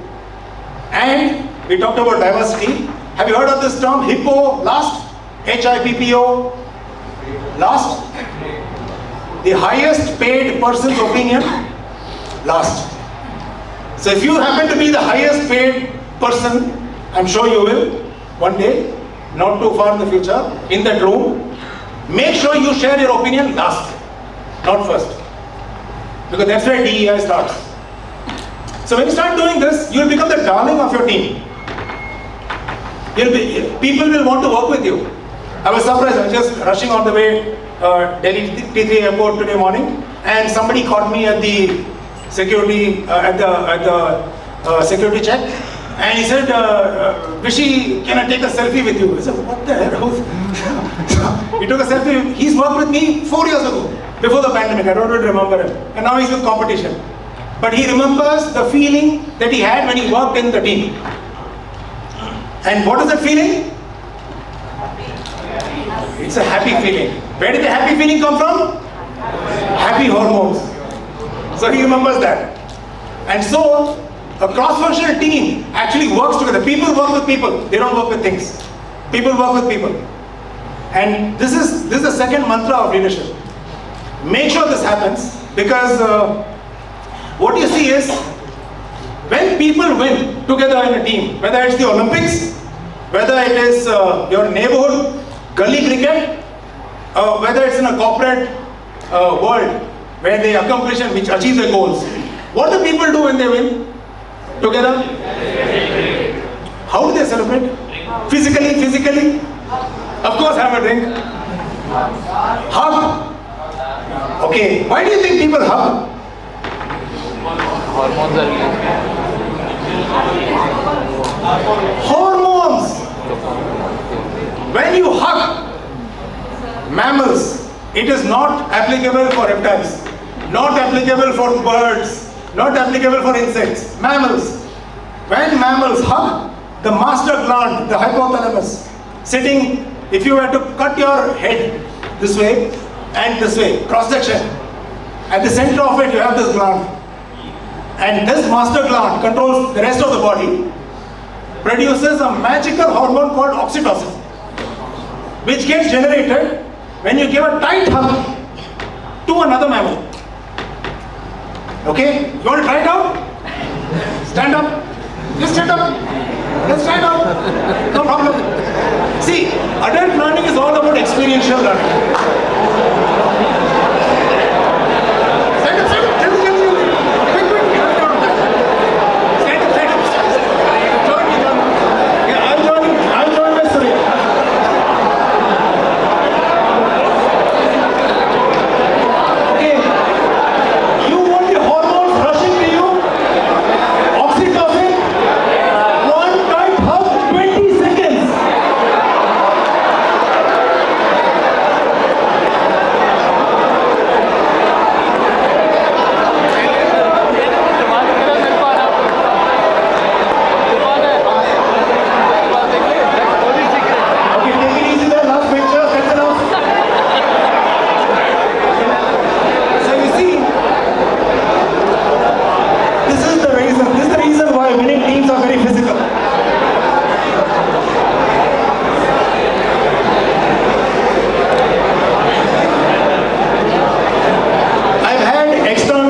functions and saying, "आप तो बड़े huggy किसी company हो," on stage.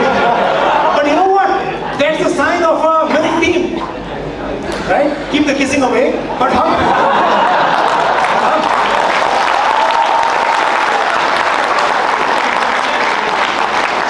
Now that you have the obstacles in hand, you're open for the third and the last mantra of leading the business. So let me recap. First, you lead yourself. How do you lead yourself? From the gut. Get your dopamine by energy, working out, at least 20 minutes of sweating every day. Second, leading teams. How do you lead teams?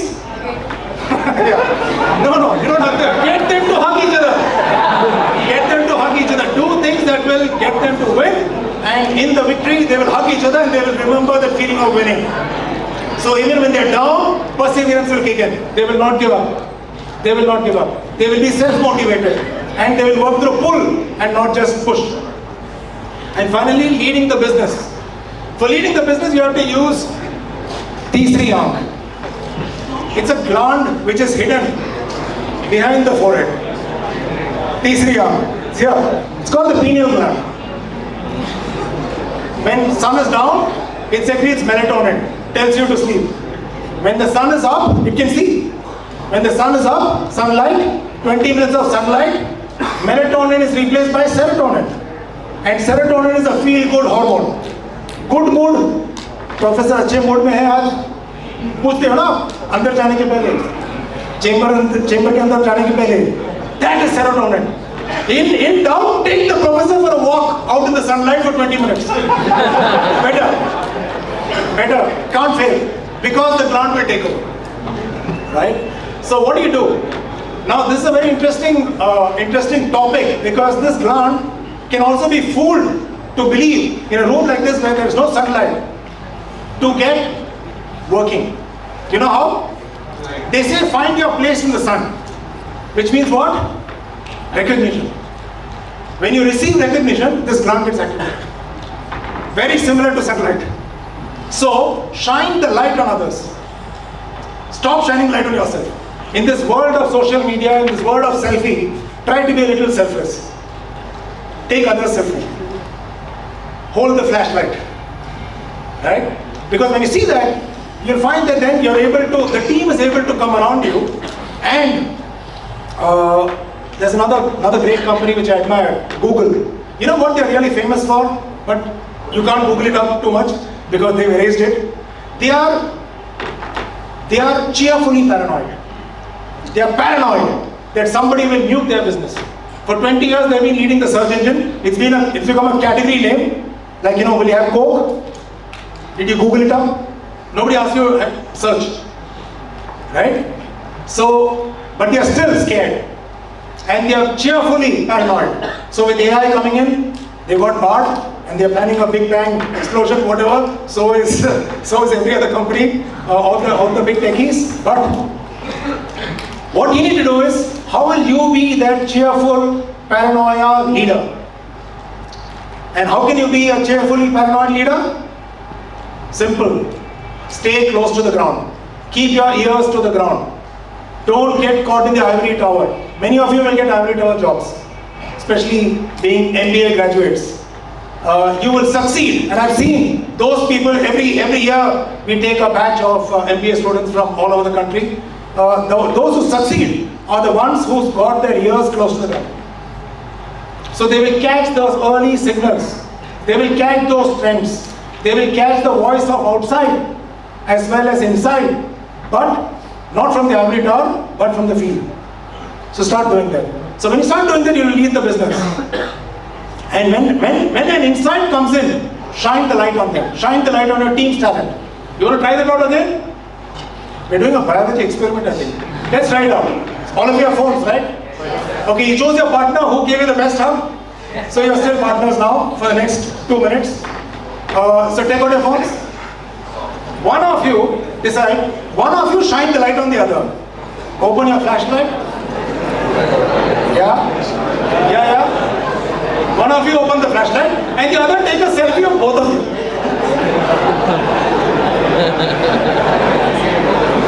Vivek has got the flashlight on. Ramya is going to take the selfie. Selfie. Both of you.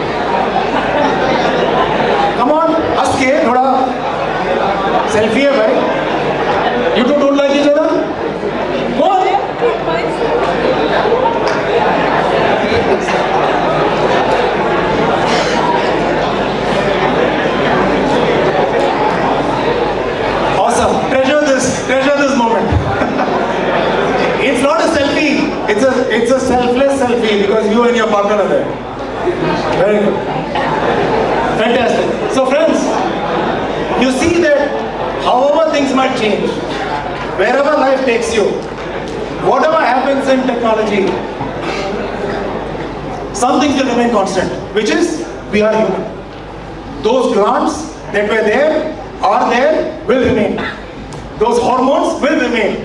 And that feel-good hormone will flow. But you can become a great leader if you practice these simple, small techniques daily and make it your second habit.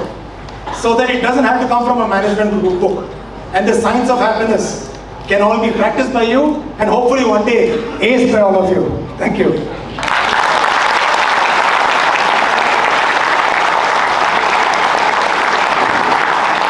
Thank you, sir.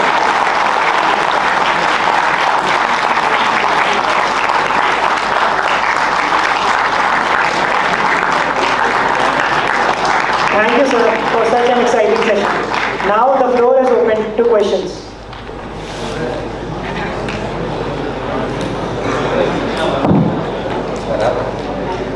Hi sir, my name is Ritesh. So I want to ask about how is Max Life Insurance leveraging technology in operational efficiency and financial risk.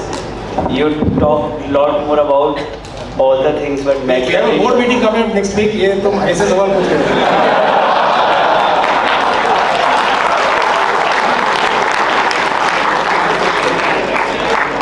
Okay, thank you.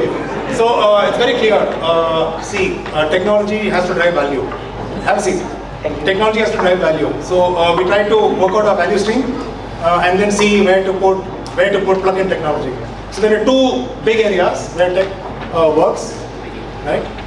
One is in the D2C business, the direct-to-consumer business, where this company that I used to work for, I exited on 31st December. Happy New Year.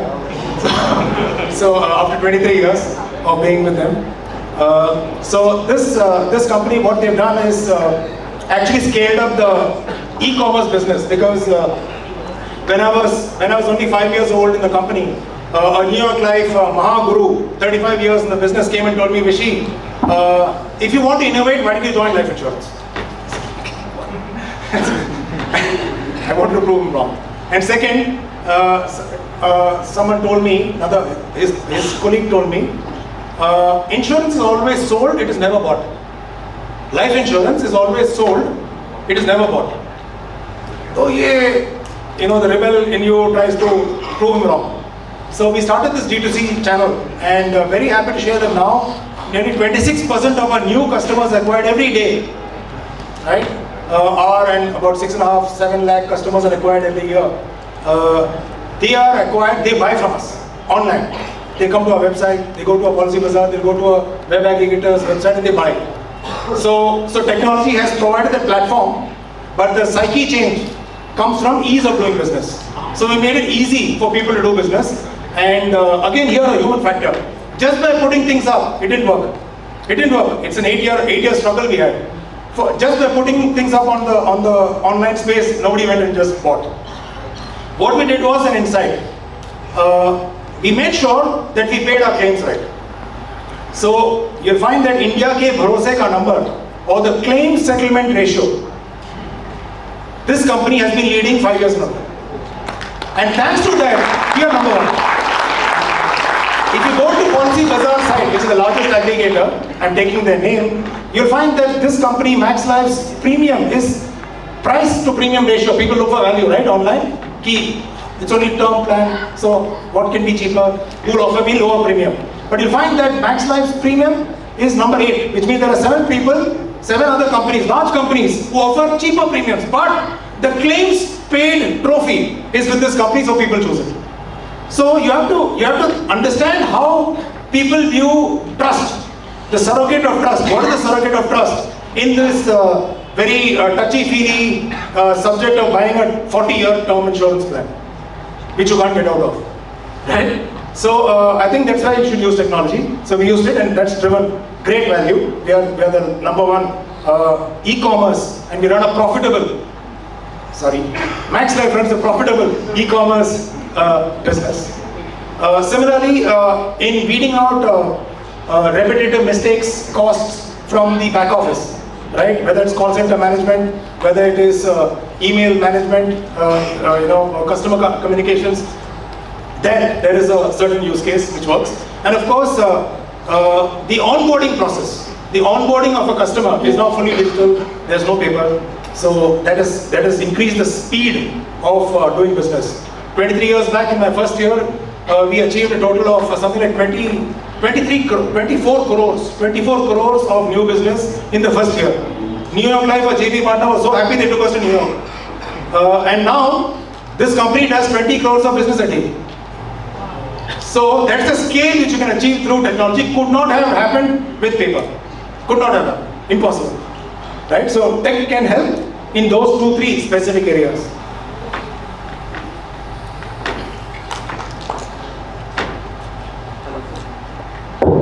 Hello sir, my question is, in this era of AI, what are the potential challenges specific to insurance industry? See, we're still trying to come to terms with NI, right? Natural intelligence. So AI will be dur ki baat hai. But where we're trying where insurance companies I know and even banks are trying AI is in being a digital twin for a newcomer. See, find the problem to solve. What is the job to be done? JTBD, right? The job to be done is a newcomer who comes into the sector, or for the matter, leaves competition and comes to you. Takes 6 months to come up to speed with your product, with your process.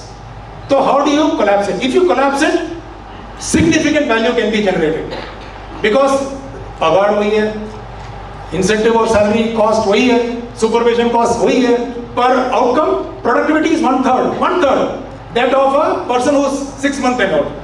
So if you bridge this gap, you can get all your 80,000 advisors, for example, of Max Life, or 23,000 employees of Max Life or in the field to produce faster, right? And so your cost drain, your CFO will love you. So what do? We're trying to create a digital twin. Because in a classroom, and there's a lot of training which happens in insurance, right? How to sell, what to sell, products, competition, all of that. In a classroom like this, when you go to the competition now, Googlies come up by the customer, right? Random objections come and hit you. And at the time you wonder, my God, ये सवाल आया था पर जवाब क्या था? You don't remember, right? So you need that's why people usually go on insurance sales two at a time, right? And that is wasteful and expensive. So can you have a digital twin who can support you silently, secretly, without breaking the eye contact with the customer, right? So those are some of the use cases we're trying. Thank you, sir. Any more questions? I think we need a mic there. Rishi, do you use artificial intelligence for denying insurance to high-risk customers? Oh, certainly. It's fully on. That's why it's all digital, right? So we use databases available both internally as well as externally. There's an insurance bureau. We have a common fraud net. We use a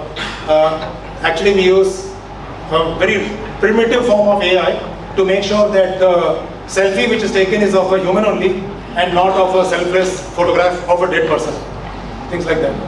Right? So that is used a lot, and that's a strong use case. Oh, by the way, even medicals. When you buy an insurance policy, especially a term plan, you have to go for a medical, right? India, we have 4,000 diagnostic centers. At any point in time, about 10% of them are fraud. Now the point is, you don't know which 10%.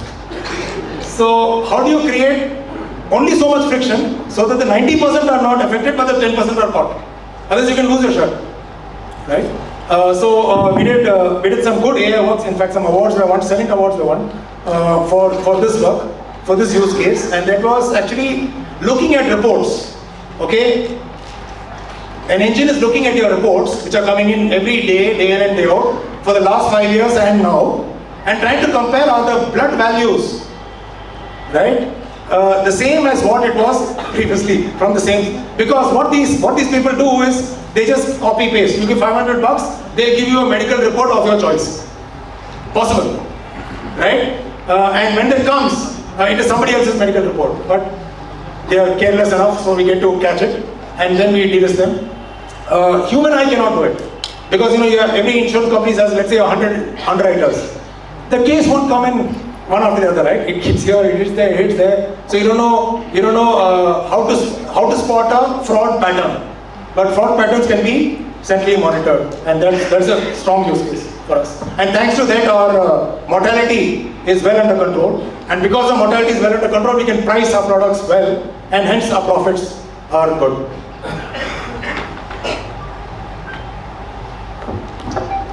Thank you very much. Thank you, sir.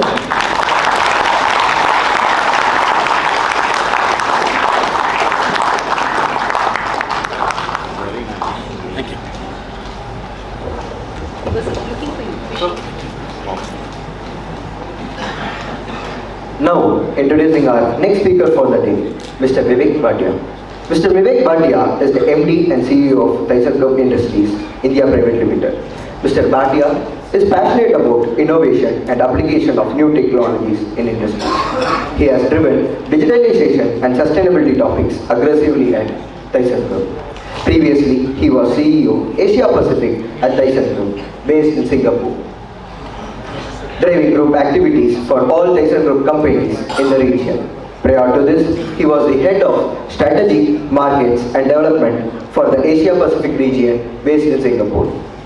Prior to this, he was with the Boston Consulting Group. In 2013, he was awarded a BCG Olympics gold medal for the most insightful and impactful client work in the region. Apart from his full-time role at ThyssenKrupp, Mr. Bhatia is the chairman of Mining, Construction and Equipment Division of Confederation of Indian Industry. He is also a member of various committees, namely the FICCI Power Committee, FICCI Bioenergy Committee, the National Executive Committee of Indian Chamber of Commerce and the National Executive Committee of MCCIM.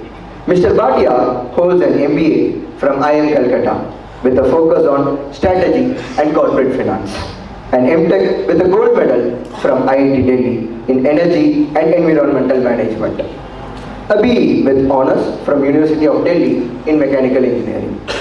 Now, I would request sir to come up on the stage and address the students.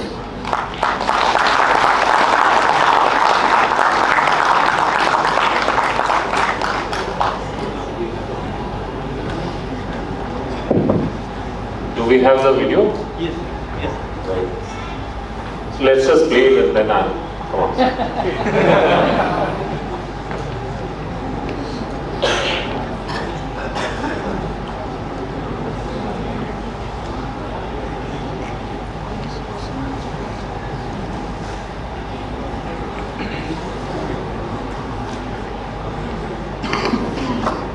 75 years is but a blip, a bolt of lighting, a moment in destiny, a flash of hope, a cling, a heartbeat. Yet so life-changing. Yes, life-changing.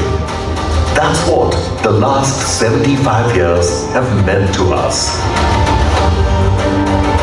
That instant that defined us, and all the things we stand for.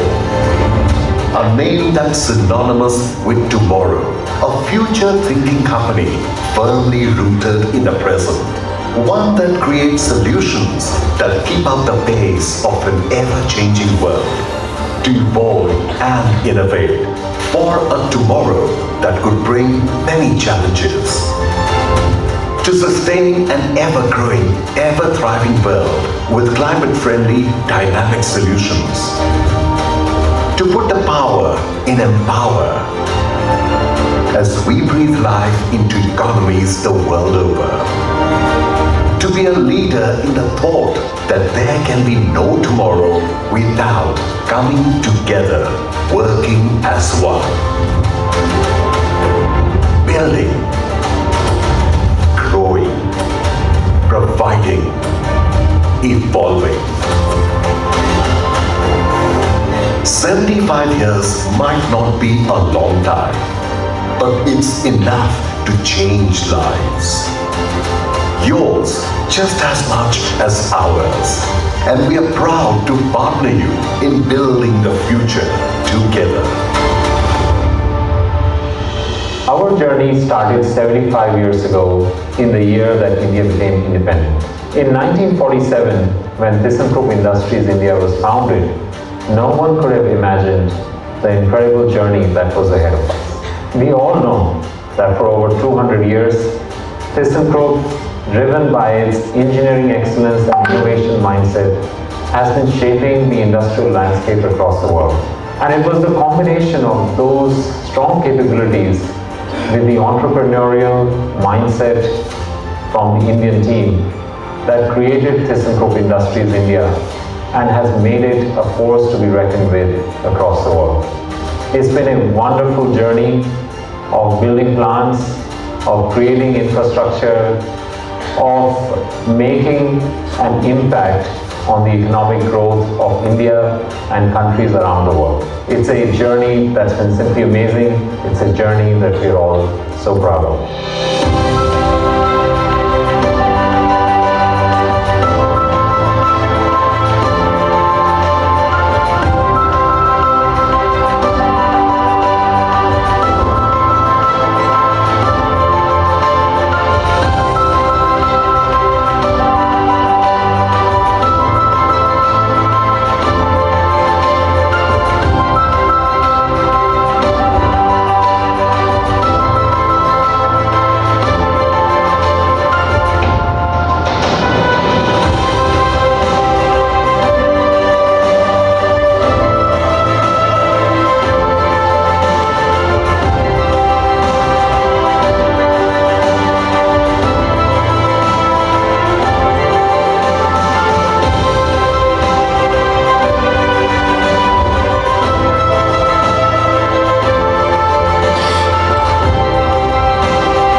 merged together to establish ThyssenKrupp as a company to be reckoned with in Asia.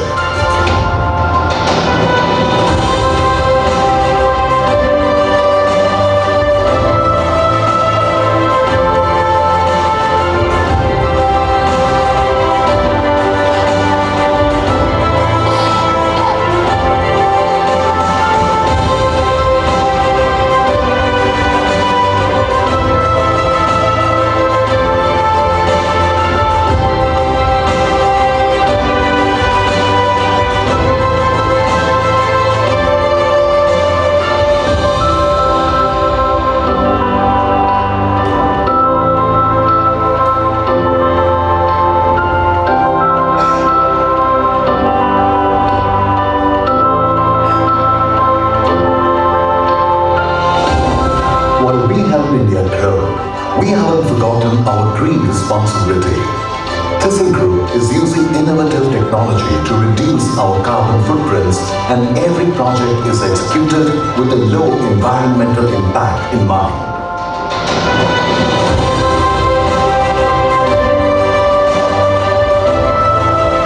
ThyssenKrupp is driven by a thirst for innovative ideas in all our products development, including sustainability and cutting-edge technologies with digitization experience to our customers. This pursuit is what drives new technologies and processes to come to the forefront and allowing promising ideas to rapidly turn into real innovation that creates a ripple in the industry.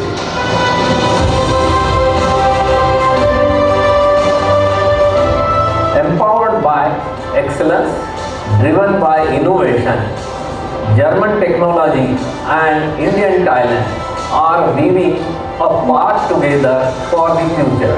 We listen first and then take action. We know that is the reason many of our customers keep coming back to us. We provide them what they want and they leave. Ours is a legacy, inspiring the future and shaping where India is going. What gets me to work every day is the wonderful team that I work with. In fact, I derive energy from my team. What else can a leader ask for?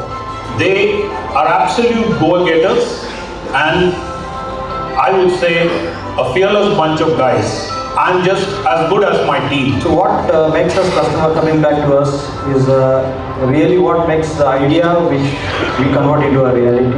That makes customer to come back to us every time. In the years that I have been divisional head, the tenacity of Indian market has really surprised me. A setback is just a challenge to be overcome so that everyone can do it. 75 years is a longer journey for German technology and for Indian talent to come together to strive for excellence. Going forward, in the years ahead, we look forward to continuing to build upon that strong legacy that we have. We look forward to bringing the best of German technology into the country, and we look forward to creating the next generation of plants and infrastructure across India that will serve our country in the years ahead. We are building the world of tomorrow and every day.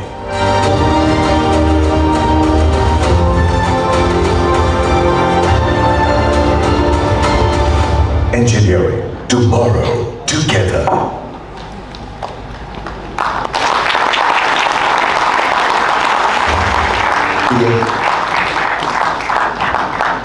So, good afternoon, everyone. You know, it's always tough when you are there between, you know, the last presentation before lunch starts. So, you know, everybody is looking forward to the next thing. But I must firstly, you know, thank Professor Ramamurthy, Director, Professor Rao, Dean Admin, and my fellow speakers, Ramya, Suresh and Vishy. What a tough act to follow.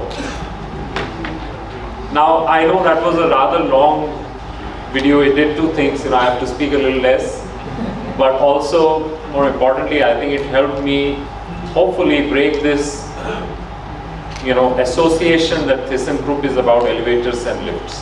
You know, and over multiple interactions, you know, I kept hearing that, so I thought, you know, it's important to show this video. Because that's a business we actually sold in 2019. It was a sister company for us in India. But just, you know, you heard a lot about what ThyssenKrupp Industries is. ThyssenKrupp also, you know, is much larger than what we showed in that video. Just to give you a flavor, if you take any Mercedes or Audi or any such cars, 25% of that is ThyssenKrupp. So the steering, the dampers, undercarriage components, steel, a lot of that comes from us. If you take any wind turbine, or if you look at the global wind turbine market, 75% of wind turbines worldwide are using bearings supplied by ThyssenKrupp. And we are perhaps the only one who can make a bearing as large as 25 meter diameter. If you look at submarines, then again 70% of non-nuclear submarines are actually built by ThyssenKrupp worldwide.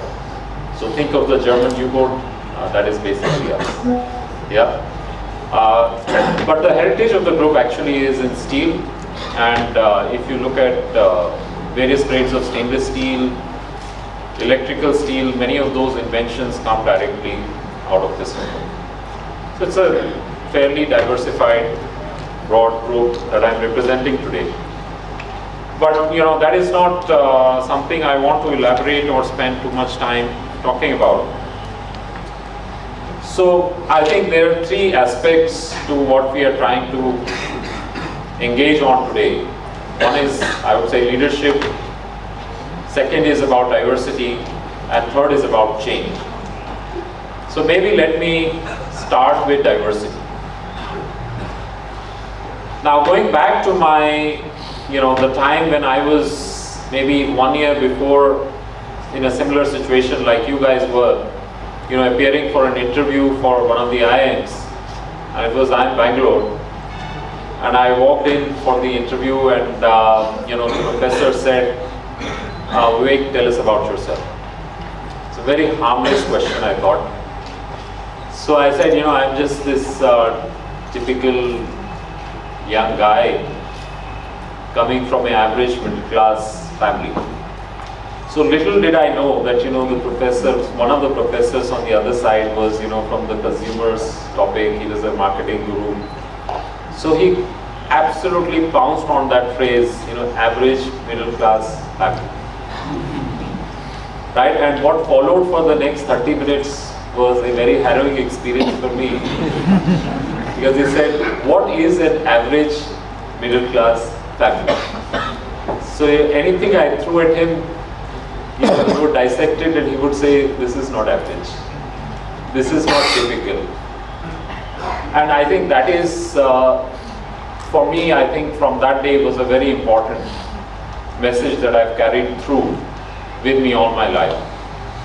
We are all very used to saying that, and the brain is very adept at doing that, we like to process in labels. We like to classify, we like to segment, and then we say, this group is like this, right? But the reality is, everything is unique in its own special way, right? And that is so true when you are looking at, teams, when you're looking at suppliers, when you're looking at customers, in every context of that. The more you go deeper, and even in finance I would say, the more you're able to go deeper, the better you understand and appreciate, and the better you're able to react. So in the case of teams, the way I like to describe organizations is that, they are like a zoo. And in a zoo, what will you find? Different animals, right? And every animal has a unique capability, right?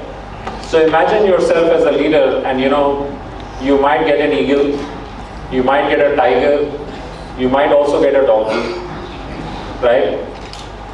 But in each of those individuals, there is a unique capability of what they can do better than everybody else, right? And as a leader, I think it is extremely important that to be successful, you have to de-average and understand at that level what are the unique strengths and capabilities of this individual. If you ask a fish to fly, it will be a failure its entire life. But you ask a fish to swim, it will be far better than any other animal that you can find, right? And that, I think, the ability to discern, to understand who are you working with and what are their unique capabilities is a critical factor that enables and ensures your success as a leader. The other thing which I think some of the previous speakers also very eloquently spoke about is, being able to look at your inherent biases, right? And one form of bias is, of course, as I mentioned, that putting a label and assuming everybody is the same. The other set of biases are, I would say, also required. So for example, I was with a very interesting professor once. We had a development session with him, so it was Shlomo Ben-Hur. And he, gave us a very interesting case study. Now the case study was that, there was this leader and he was having his transition, he was passing on the baton to the next one. And of course they had this conversation, about the next level, right? And then, the guy who was taking over obviously asked the question, describe this team. Who are the stars and who are the ones, who are absolutely not performing, or you're not confident about, right? So this guy, I think, said, yeah, all the good guys, but then he singled out one guy and he said, he's the absolute duffer. This guy is not able to achieve anything. I gave him a target and he's not able to deliver on this. I asked him to do this, he's not able to do that. So, on every count, I'm struggling with this guy. So just be careful.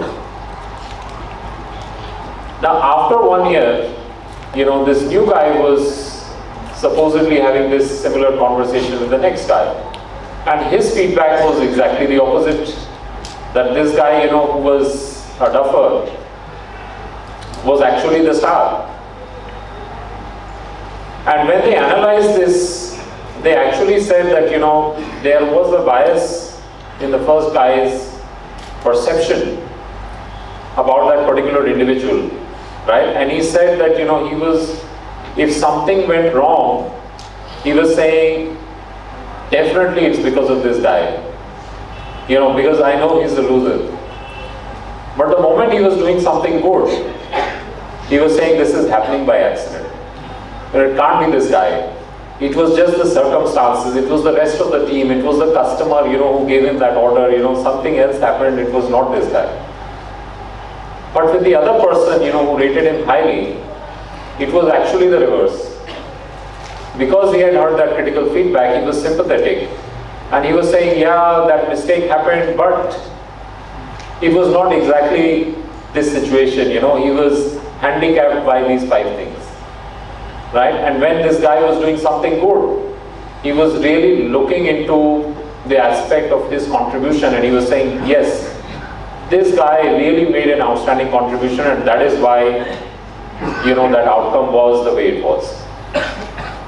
And I think as leaders, it's extremely important to really be conscious of these risks and these biases that we may develop. Because subconsciously something happens and you view an individual completely differently, even though it is exactly the same setting. And that goes back also to the earlier point that every individual has their unique skills and strengths.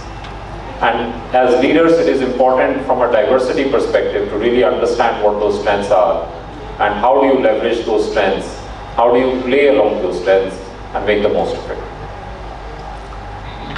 The other thing I would like to talk a bit about is also, all of you might have seen this movie very recently, 12th Fail. Has everybody seen it? So I think I don't have to explain to you that scene at the end where he is talking about in the last interview where he's saying very honestly and very openly that I failed because I wasn't allowed to cheat, and from first division in class 10 to being third division in class 12, although I fell in performance, but I gained in happiness and confidence, right? And that, I think, is the power of, or a sign of a great leader. Because a great leader, and this I think you also mentioned very eloquently, Rishi, is able to really stick to the brutal truth, right? And that is where I think the process of change starts. Because if you are not acknowledging the brutal truth, if you are running away from reality, the question of change doesn't arise. You are not in the mode to accept that something is wrong. Where is the question of trying to accept that you need to do something about it, right? And that, I would say, is one of the critical skills all of you should carry in your career. It might be that you are in a presentation, you want to look good, but don't be shy to really highlight, talk about certain things are working, but certain things are also not working. And trust me, whenever you do that, you will be appreciated for speaking up what is the truth, because that will then be the change, the point in time where you, your team, your organization starts to make a transformation towards a better performance. Now, often, there is always this question about, what makes a good leader, right? And especially, in today's times and circumstances. Clearly, I think there are two attributes which I have already mentioned. One is being open to understanding the diversity in the teams and organizations that you lead. And then, of course, being very brutal, honest, and forthright with what you see in terms of reality and taking the initiative to lead.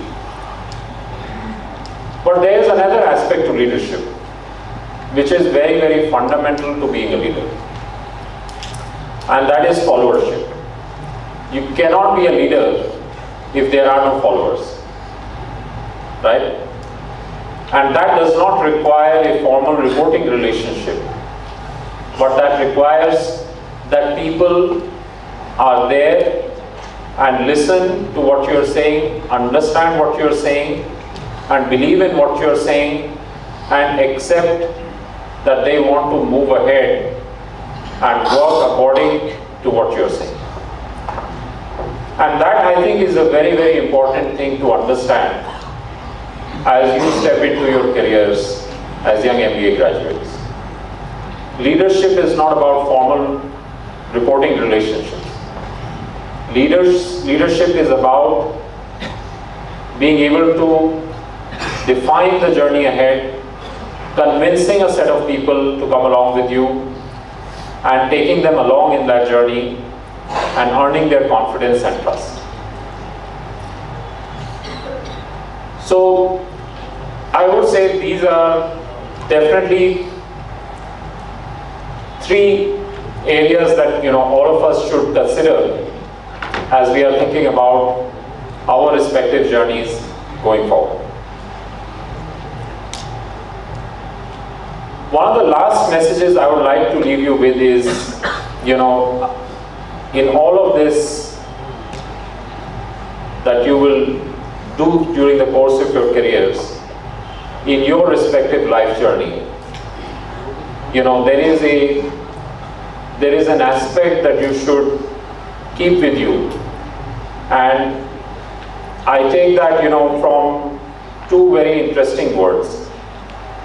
So we are all in Amritsar, and I think the gurus chose a certain word to describe themselves, right? They said we are Sikhs, right? Then in Hinduism, there is another word which is, sadhu. Now, if you look at the root of both of these words, the word sadhu comes from sadak, which means a seeker.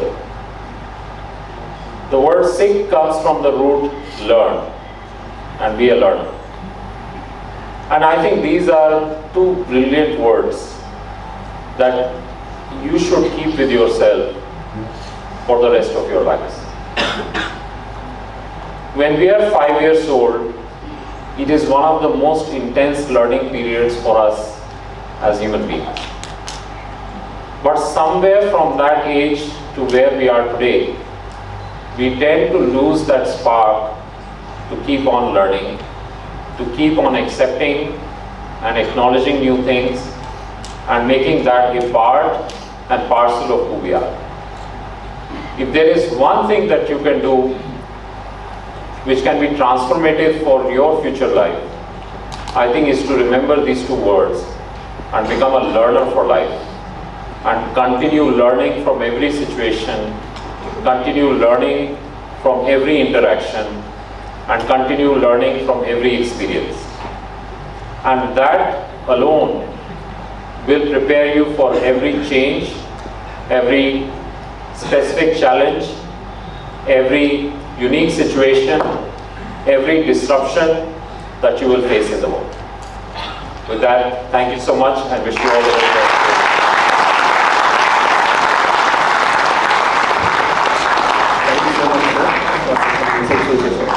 Now I would like to open the floor for questions.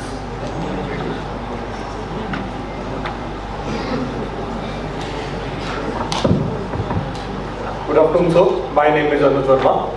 So, as I have learned that ThyssenKrupp Group is spread across 48 countries and has employees of approximately 1 lakh customers, employees all over the world, and is into many domains. So, my question is that how has the company successfully navigated the global leadership challenges by integrating diverse cultures and making a meaningful change? Yeah, that's also along the lines of the theme of today's discussion. See, I think it is a fact that, you know, in a global business, you have to work with diverse cultures. And personally, as individuals also, and all of you will be leaders, you will be leading diverse teams from different cultures. But at the base of every interaction, you know, I like to believe that, you know, there are a set of values which if you hold, then I think irrespective of the culture, you are able to connect, right? So I think what are those values? One is empathy, second is respect, third is honesty and truthfulness, right? And there are others. So if you really stick to the basics, then I think you will always find common ground to connect irrespective of the culture that you're dealing with. The second thing is, I think when you are interacting with different cultures, and you know, this is something that I have tried to, you know, always been curious. I think curiosity, the learning aspect, it applies also into understanding, you know, your teams, into understanding different cultures. So, you know, if you are working with, let's say, a German team and an Indian team, right? You give a set of few resources, right? And you ask the German, you know, what can you do with it? And you ask an Indian what you can do with it, right? Let's say I give, you know, some random set of collection of parts to both teams. Now the German will react very differently to the Indian. You know, you ask the German, he will say, cannot be done, maybe, because he is very process focused. He's very intent on, you know, having the right things, you know, to do things with. The Indian meanwhile will say, you know, sir, kar denge, kuch kar denge. And you will, you know, instead of a car, you will end up with a jugaad, right? Neither are wrong. But, you know, the understanding of how the different teams are going to respond is important for, you know, you as a leader, because, you know, you might go after the German and say, you know, what the hell, you're not able to perform. Or you might go after the Indian and say, you know, I asked for an apple and you came back with an orange, right? This was not what the expectation was. But I think just understanding the psyche of, you know, the set of people that you're dealing with, you know, building that appreciation of culture is very important. It's also very important, you know, which we call as the feedback bias. So for example, when I do a leadership survey, or when we as an organization do a leadership survey across different countries, we know that certain cultures will be critical, and it is by design. I mean, there is the normal for them is to be critical of what is not good. It doesn't mean that they are not happy, right? And on the other side, you know, there are cultures which are more normative, conforming to the norms. You will get a good result, but they may not be happy and engaged, right? And that is important to understand where is the baseline of different cultures to interpret the feedback that you're receiving, right? So, yeah, to make a short answer to your question, I think it requires, you know, a deeper understanding. You need to go several layers to really understand, you know, what you're dealing with, so that your response as a leader, you know, is more contextual to the situation that you're dealing with. You know, I can't go into that situation by assuming that everybody in the world is an Indian. Things will very quickly go wrong. Thank you. Good afternoon, sir. My name is Harshika and I'm from the MB's Unite Lab. My question to you is, what are the specific measures taken by you and your company in terms of integrating sustainability in your company's operation, like specifically in the mining and power business? Yeah, I think that's a great question, because, you know, if you're mining for coal, you can't really say that, you are being sustainable. But at the same time, I think there is a very interesting aspect to it.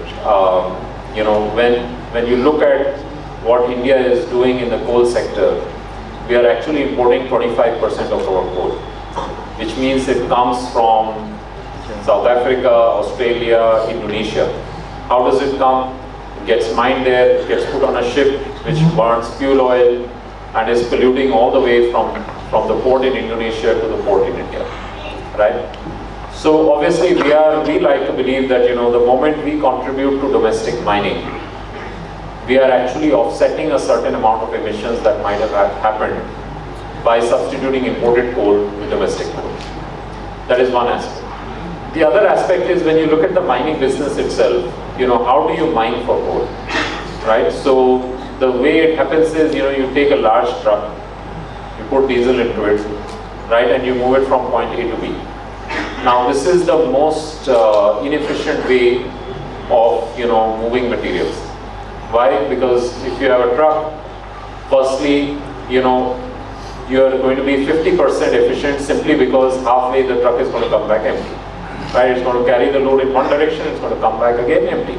That's already 50% down in efficiency. And then if you add the dead weight of the truck, because it's carrying its own weight, right? Then you're down to 35% efficiency. And you're burning diesel. Now imagine thousands of such trucks going round and round in circles from the bottom of the mine to the top and going to some other direction, right? So one of the things that we are doing is we are electrifying mines. So we are adding conveyors, which in comparison to a truck fleet is 80% efficient, right? It is all-weather operation, it is safer. So, and then we are bringing in pit crushing and conveying, as a package. So that, is one of the ways in which we are making mining greener. On the power plant side, again, we are burning coal to generate electricity, right? But what we are doing is we are trying to diversify the portfolio of boilers that we bring. So one is, of course, there is the core CFBC technology, which is the most efficient technology for boilers that you can get. But also we have biomass boilers. So we were the first to build 2 boilers here in Punjab to tackle parali, and so that it can be burned safely without polluting the environment. We are looking at waste heat recovery boilers so that waste heat in various high energy systems can be recovered and converted into useful energy. So, yes, fundamentally we are not able to change things, but within the boundaries of the industry, we are working towards making them more efficient. But we are talking about some of the most heavily polluting industries. If you look at cement production, globally 8% of CO2 emissions come from cement. If you look at mining, that's also about 8 to 9%. So we are talking about 16 to 17% of global emissions just from these 2 sectors. Globally, cement plants produce more CO2 than all of India combined. So definitely in the industries that we touch, the technologies that we are trying to promote are really, we are trying to make that difference, to make all of them that much greener.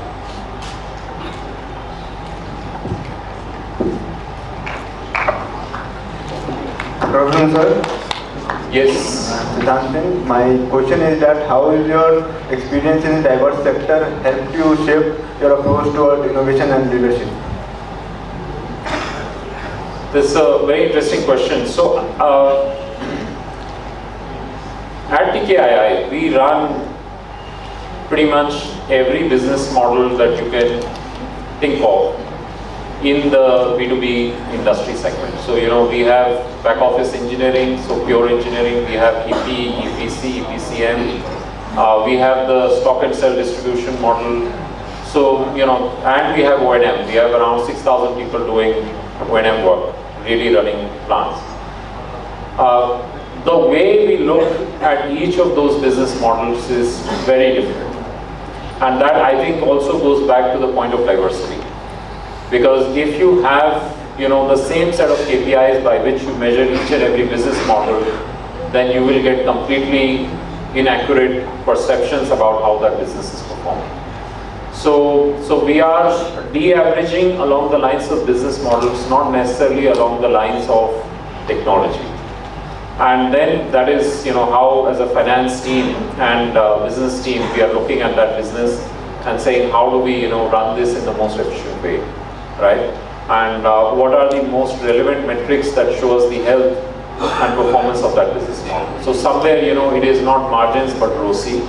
Somewhere else, it is indeed margins. Somewhere else, we are looking at order backlog more than we are looking at sales. So it is, very contextual to the business line that we are dealing with. Thank you, sir. Good afternoon, sir.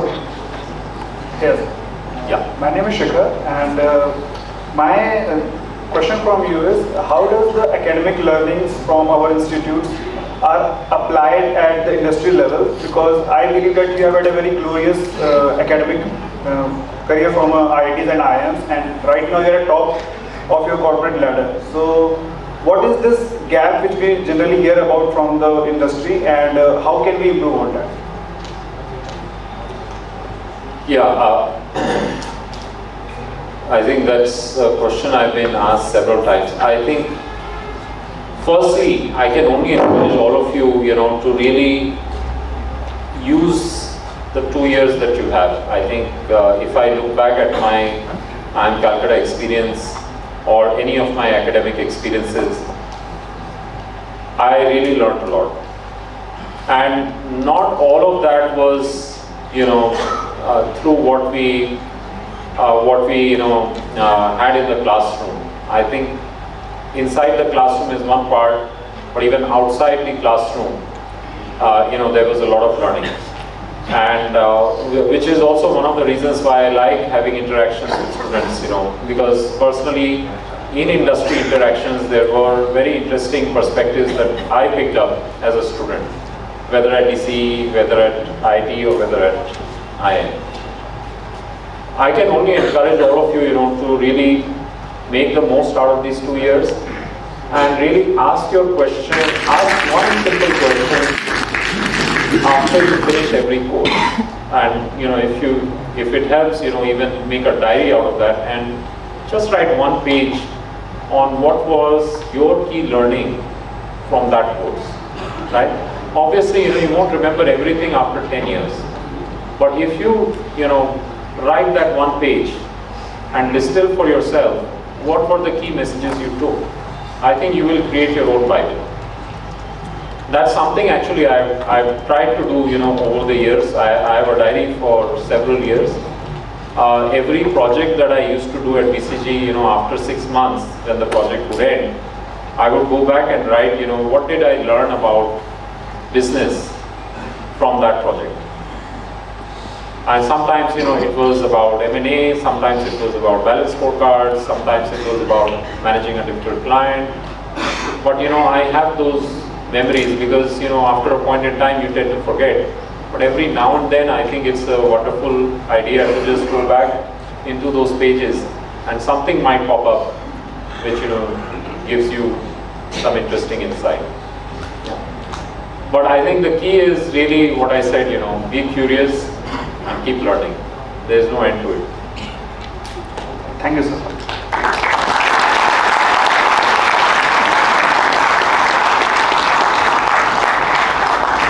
Thank you. Thank you so much, sir.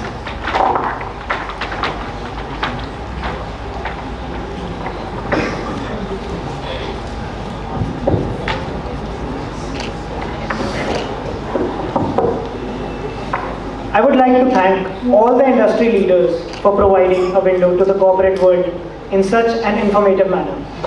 Now, I would like to welcome on stage our director, sir, to felicitate our guests. I would also request all the guests to kindly come up on stage for a small token of gratitude.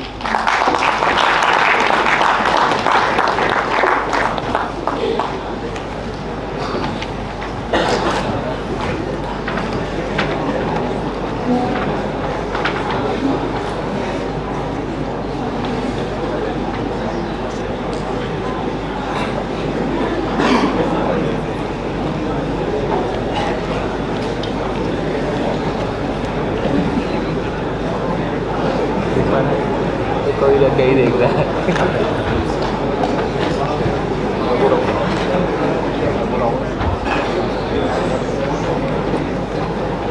सामने वाले सोफे पे बैठना ना, इसको बैठ जाना।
We invite you to indulge in a brief but captivating glimpse of today's event crafted by 50mm, the Photography Club of IIM Amritsar and Media and Public Relations Cell of IIM Amritsar.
I want to express my gratitude to 50mm Club and the Media and Public Relations Cell for skillfully crafting and capturing the precious moments of this summit.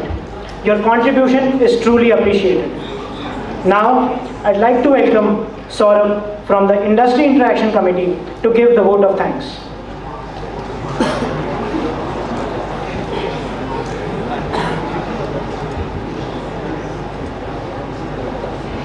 Thank you Anmol for the invite. Distinguished speakers, respected director sir and esteemed faculty members, and all the fellow students of IIM Amritsar. On behalf of the entire organizing team, I extend our heartfelt gratitude to all of you for contributing to the resounding success of this summit. To our esteemed speakers, we sincerely appreciate your valuable insights and expertise which have enriched our clear understanding of the academics and the actual corporate world. Our dedicated IT team deserves a special acknowledgement for ensuring the seamless execution of this event. A round of applause goes to the Media and Public Relations Cell of IIM Amritsar, 50mm, the Photography Club of IIM Amritsar, and the entire supporting team for the integral role in this success.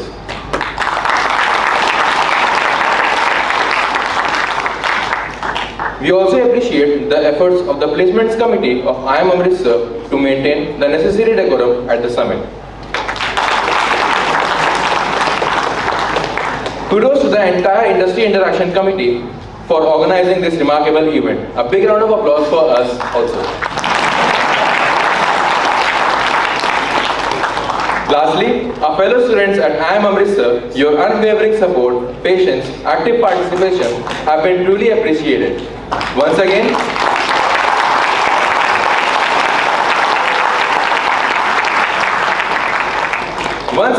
thank you all for making this summit such a memorable experience.